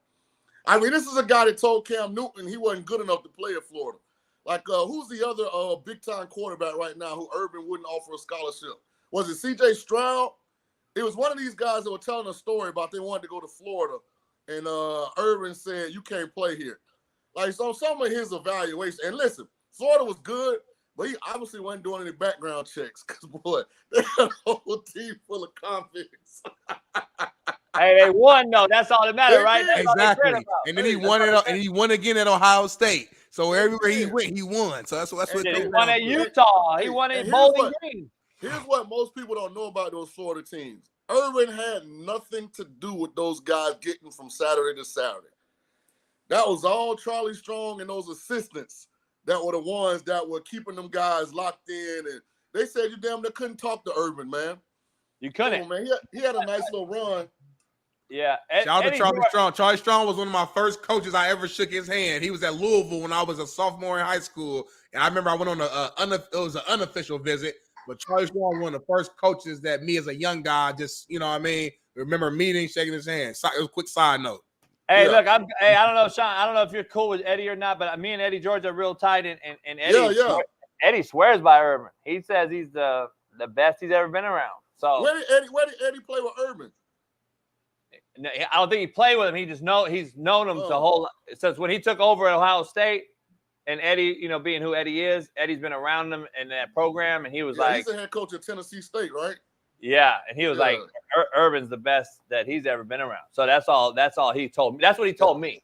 So a lot of Florida boys on that team. It's going to be interesting. They're probably Shaun. 50-50. Next week we'll have the Pouncey twins on the show. Mm-hmm. So I'm gonna ask them because they played there. They were there during that time. So We're gonna get the real. We're gonna get the real. Have you had that whiskey? No, it's not bad. Yeah, I'm gonna talk. We're gonna talk on next week. They're gonna come on the show. So to answer your question, no, I don't think Ohio State should be the favorite because I don't believe in Will Howard. So who you got off the top of the head like is your early favorite? Is there a team that sticks out? Oregon. Okay. JB, you said Oregon, like you was kind of surprised because they have a track record of just not getting over the hump, regardless of who the coach is. They got all the pretty uniforms. They got Phil Knight. They got Nike. They got blah blah blah blah blah blah. I mean, I got four really good type friends on the staff, including the head coach Dan Lanning, Brian Michalowski, who coached with me at Garden City, my boy Dante Ellington, who was my receiver coach at Indy. They're all at Oregon right now. I can't get over the hump though. Are y'all not concerned with when you say the hump, JB? What do you mean? Because they've made 2 national title games. 2 or 1? Well, they played in the first one against Ohio State. Then they played against Cam when he was at Auburn. I know they played Auburn. I don't remember Ohio State Natty. Mariota against Cardell Jones. The first was that the Natty? Yes. Yeah. Was that the Natty? That was the Natty. Oh, I thought it was the Orange Bowl. No, that was in Texas. That was the first one in Jerry's World. Yeah. Well, but I'm just saying they haven't won anything. So, I mean, Chip Kelly, they ran power option on the goal line, got fucking depleted against Auburn. They lose that game. And they run, and I don't think Ohio State game was even close. But are you guys not concerned about these Pac-12 teams like coming to the Big Ten, where, in my opinion, is a little bit more physical, a little bit colder weather, obviously? Like, is that not a concern? No, because unbeknownst to like the average college fan, the Pac-12 is full of inclement weather teams. Both Oregons, both Washingtons, Utah.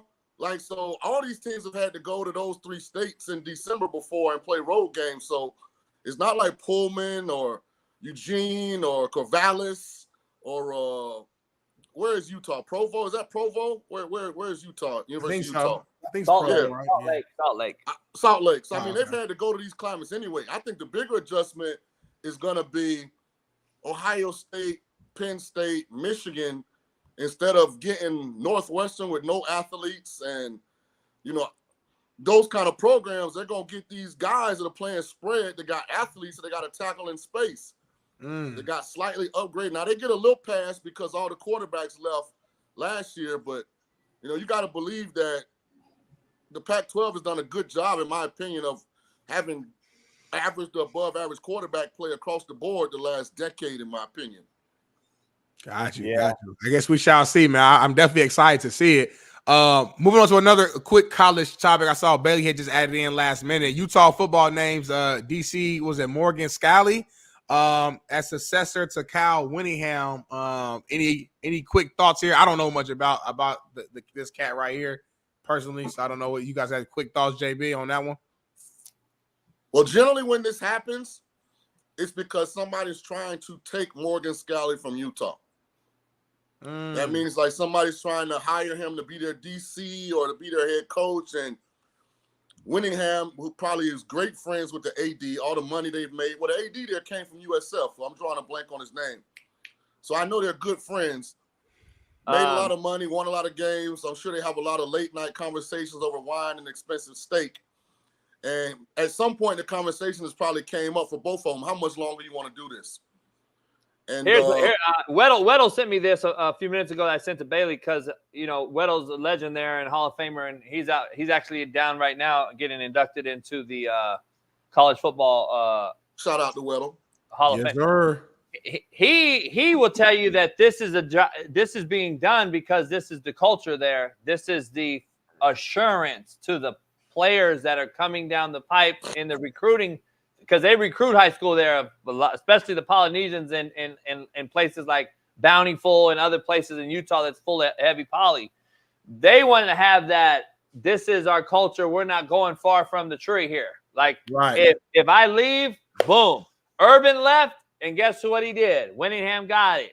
And now Whittingham's leaving. If he does, when he does, this is the next guy. It's all in the red and the black.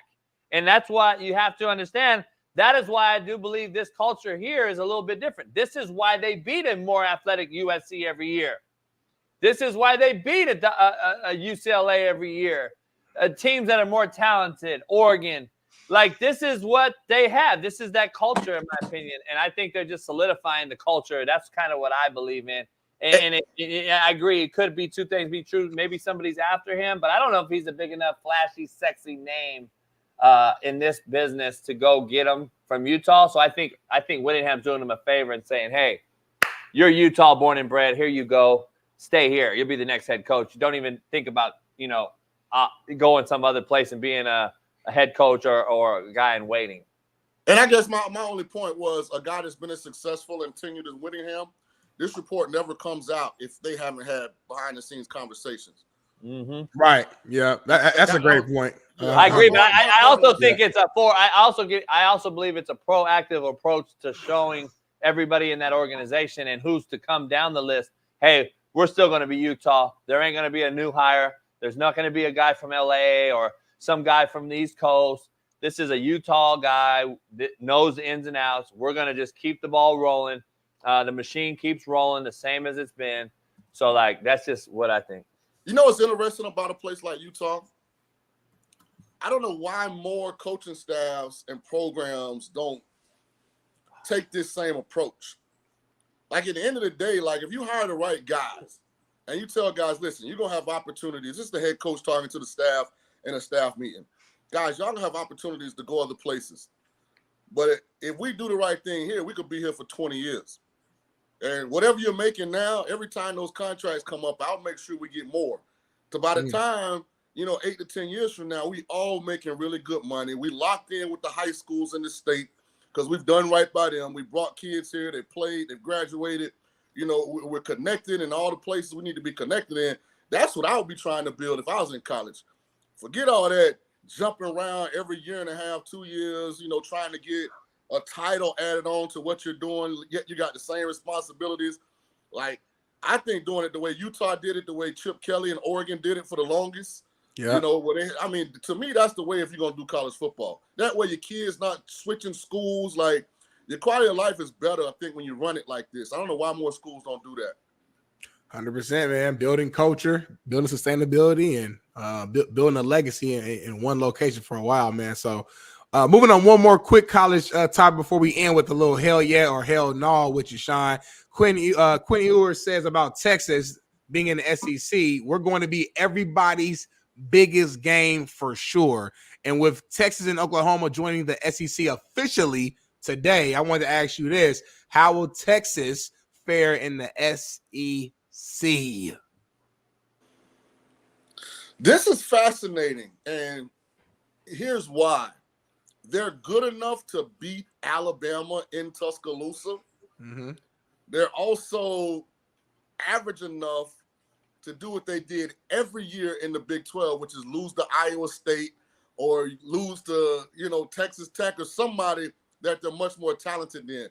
I think what's going to happen with Texas, because you got to look, when you look at their Big 12 schedule and results last year, man, they were in some dog fights through three quarters with some teams that they should have been, rolling over. So I'm going to see if that kind of maybe not as tightened to, the screws not as tight as they need to be week in and week out. Does that result in a few upsets that they kind of were able to slide by in the Big 12?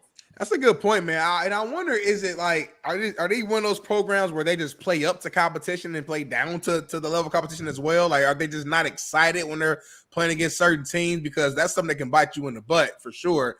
I do think with Saban leaving Bama, man, I don't know. Maybe it's just me. I gotta wait and see how Bama will be this season, right? I just think when you make such a big change like that in a program with someone who was literally, so vital to the success, I don't know if Bama will be that same, power as they usually are. Obviously, Georgia's still going to be Georgia. I know I'm a fan of Ole Miss. SEC still going to be loaded, but I do think Texas will have a chance to be one of those top teams in the SEC this year, in my opinion, JB. So Yeah. JB, Texas gets Michigan in week 2. They're up in Ann Arbor. They get Mississippi State. Let me tell you guys about Mississippi State. Levy is now the head coach. So Mississippi State will be very similar to Ole Miss very soon. Levy's been in Ole Miss. He's been in the state. He knows those kids. So that's going to be a tougher game than people think. Then they're at Oklahoma. Then they get Georgia. They've got Florida in November. They got to go to Arkansas. They got Kentucky coming to town. They end the year at A&M. Start that rivalry back. Woo! Before I dive into that, I want to get your take on the QB situation in particular. Take a listen to Paul Feinbaum this morning. We've had to tiptoe around it, but not tiptoeing anymore. I mean, we're downright celebrating tonight. I have no intentions to tiptoe, Paul. Who will be the starting quarterback for Texas at the end of this upcoming season? That will be Arch Manning. I don't need to tiptoe around that. That is guaranteed. You heard it. And we may even see him a little bit throughout the season. And so what, like you said. You agree to that? 100%. Because of politics or play? No, because Arch Manning, as highly rated as he was coming out of high school, listen, one of my offensive linemen from my Tulane undefeated teams is the head coach at that little private school right there by Peyton and all them with Newman. So Arch Manning, no matter how celebrated he was out of high school, he was not ready to play consistent quarterback at a big-time program that had conference and college football playoff aspirations. He just wasn't that developed of a player. He's a good athlete, but he still needed development. So this is a perfect scenario for him. You get to go and learn under Sarkisian for 2 years, get bigger, faster, stronger, make all your mistakes in spring game and practice, and then in year 3, he's ready. And if he goes out and has a big year, listen, he'll probably be one and done, be the first pick in the draft because of what his name is. I think this is one of the few programs in college football that's been able to do this. Arch Manning has left every other program because Quinn Ewers came back to school. So if you change the names and look at the programs, like the rest of these guys, I'm not sitting for 2 years. You know, I want to play. So I think it's the perfect scenario here at Texas. Interesting. But in order for him to play, though, we're assuming that Quinn Ewers is going to shit the bed, though, right? No, I'm talking about after this year. No, I thought he said at the end of the season. He said by at some point in the season he's going to be playing. Yeah. Like this season. So I misread it. I thought he said at the end No. of this. Okay. He said like by the end of the season. He's saying he is going to replace Quinn Ewers this year. No, not unless Quinn gets hurt. Okay, so that's what I want to be clear. Yeah, okay. Now we're on the same. Okay, gotcha. Yeah. Here's my take. I was talking after this season is over. Yeah, here's my take on that. Year. My take on this is if Quinn Ewers gets replaced this year, his stock drops huge. His draft stock must have fallen all the way out, and he's one of the guys I think. My good friend Sark, who's a hell of a quarterback guy, I think he's going to train. He's trained these guys, and he'll tell you straight out. He goes, JB, I coach the QB for my system now because if I don't, we're really fucked. Because he knows what I say about developing guys for the NFL. And he's like, I'm going to be honest, the Mac Jones of the world, having my hands on Jalen just for a hot minute, guys like that, he's like, you got to train them for your system right now because in the NFL, they either have it or they don't. They either can make the left hash, 35-yard comeback throw or they can't, which we just watched those elite guys at Manning camp look like they couldn't. So, he's like, you got to do what you got to do with your guys. So I think he gets Quinn Ewers to play at a high level. I don't know about Manning yet this year, but if he does take over, that means Quinn Ewers fell to the bottom and he's going to get hurt in the draft. Yeah, let me be clear on in case we put this clip out. Quinn Ewers is going to be the starting quarterback this year at Texas. I think he's going to have a big year. So barring injury, I'm saying Arch Manning will be the starter next year. Yeah, I get what you're saying, and what he said was Quinn Ewers will start this year as well, but he said that he will be replaced by Manning. And here's what'll be interesting, JB. I don't know if they're gonna have that many blowout games. That's what's gonna be nice. That's gonna be interesting. Let me give my take on your question about Texas and Oklahoma entering the SEC.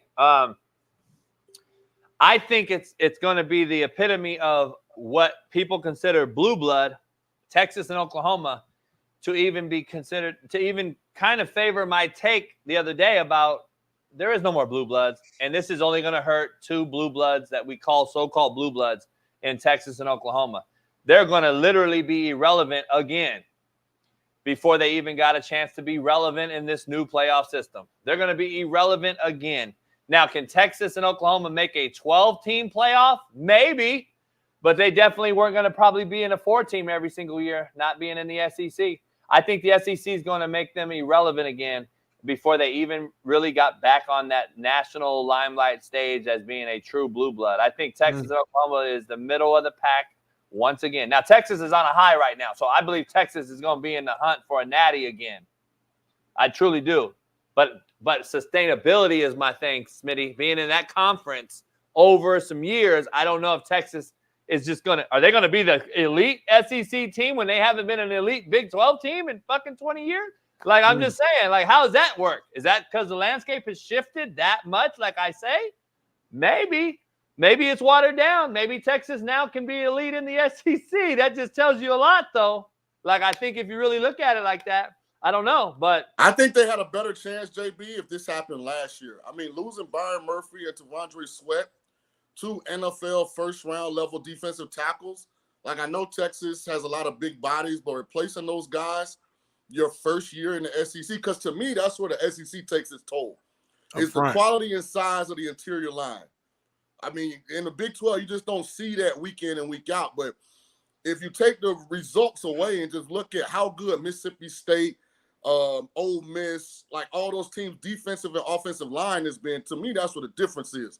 I mean, that wear and tear on you, man, that adds up going against them big athletic NFL bodies as opposed to in the Big 12 where, you know, Oklahoma State, you know, those different programs, they're not producing NFL caliber linemen on a regular basis. Yeah, man. That's a good Shaun, point. Shaun, before we get out of here with you, there's so much going on in the NBA, but we're gonna go tomorrow and Wednesday in the studio, and then 4th of July is Thursday, so we're gonna take the rest of the week, Thursday, Friday off. So I don't know what days you're free this week, but we're gonna go tomorrow and Wednesday in the studio. You call it the locker room. We're gonna do it there, and then we'll be back on Monday after that. I'm locked in. Let's do it. Let's do the week. Bet. Let me ask you, like NBA take real quick. A lot of shit has happened midnight, 3 in the morning on the East Coast, midnight here on the West Coast. Paul George, I call Palmdale P, is going there. That, an hour later, they re-signed Tyrese Maxey to another $200 million deal in Philly. I think Hartstein or whatever for the Knicks went to the Thunder today. I think some other things have happened. Some moves have happened in the NBA. Klay Thompson is being, I guess, is evaluating it coming down to the Mavericks and the Lakers. Westbrook went back to the Clippers. For now, but they're thinking about doing a sign and trade. He just signed his here you go, $4 million or whatever, but they're probably going to trade him somewhere. I hear the Nuggets are trying to figure out a way to possibly get him over there in Denver. Oh, shit. That'd be the demise of the Denver Nuggets. So, I mean, because they're a team that plays defense, and he doesn't play defense. I love Westbrook. Trust me, I coach his brother. He's a freak. I love his nasty mentality, but I'll be honest with you. I mean, he don't play defense. So where are you at with these moves, and what do the Lakers do, and what do the Golden State Warriors do? Because it seems like those two teams are going in different directions right now, and the official historic roster of the Golden State Warriors will officially be broken up here today, it seems like.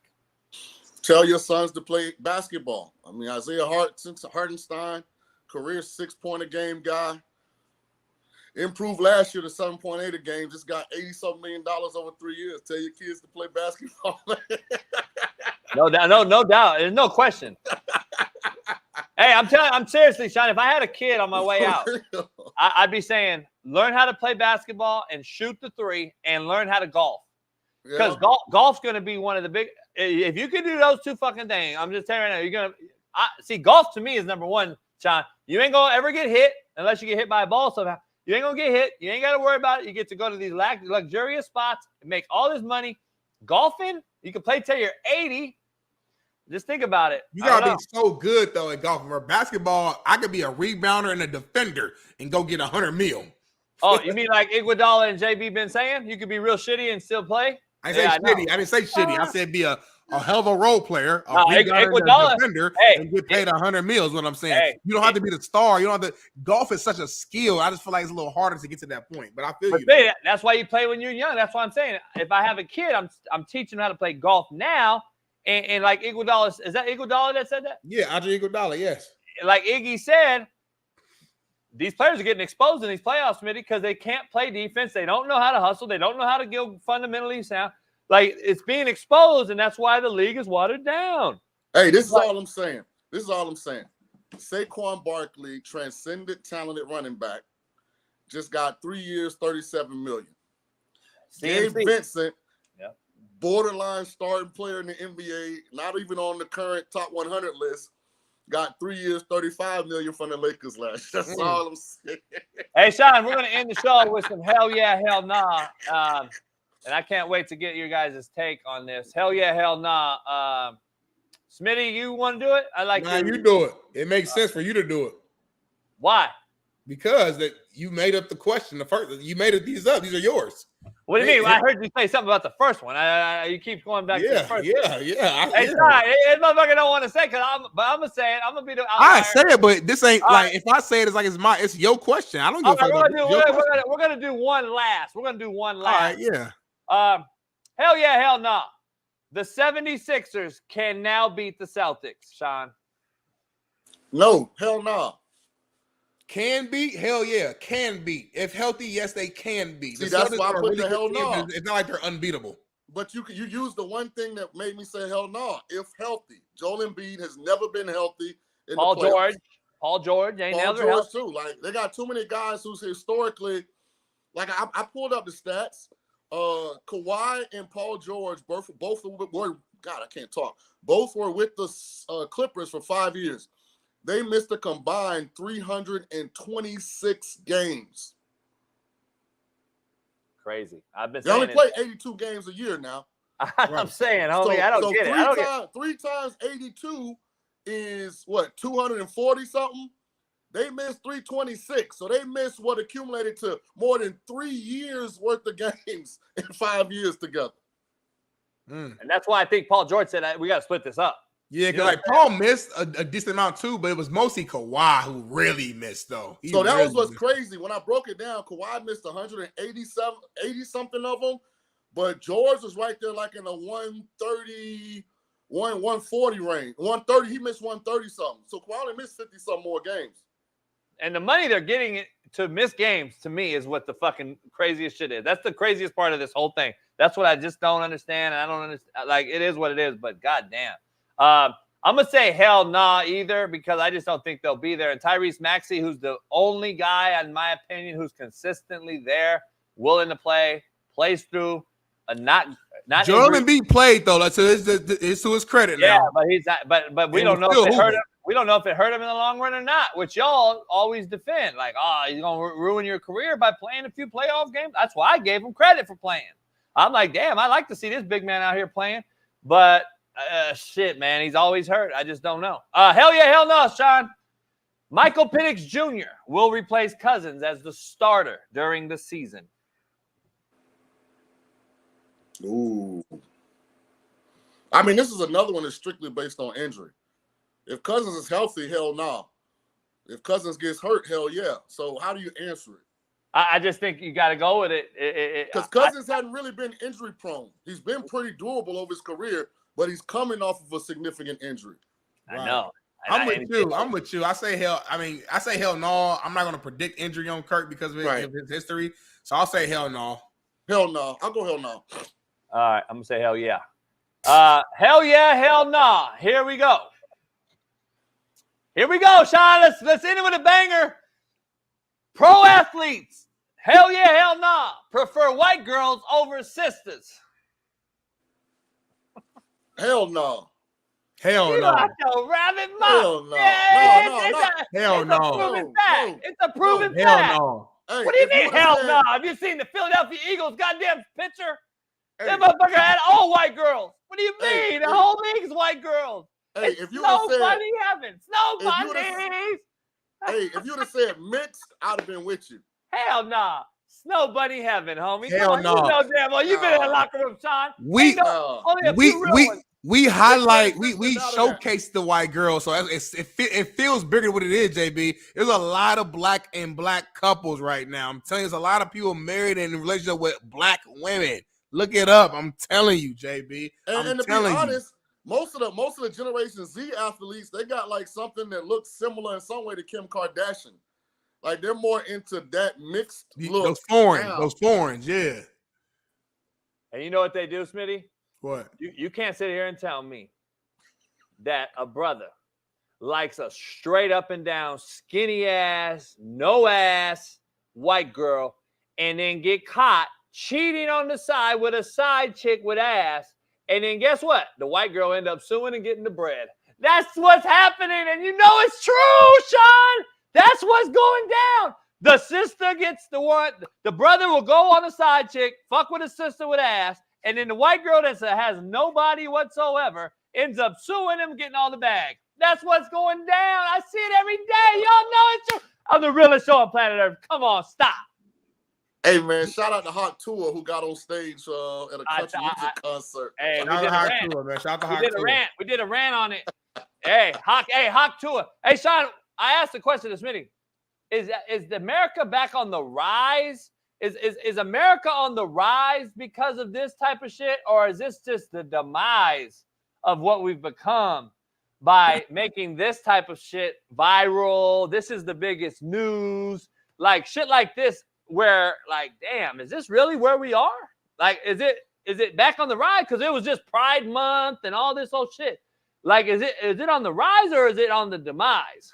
It's kind of like a gift and a curse, in my opinion. Yeah, that's what Smitty and I were talking about. The gift is kind of, if you're talented, there's always this hope that because of the technology and the social media platforms, you can go from like being frustrated about chasing your passion to being a superstar overnight.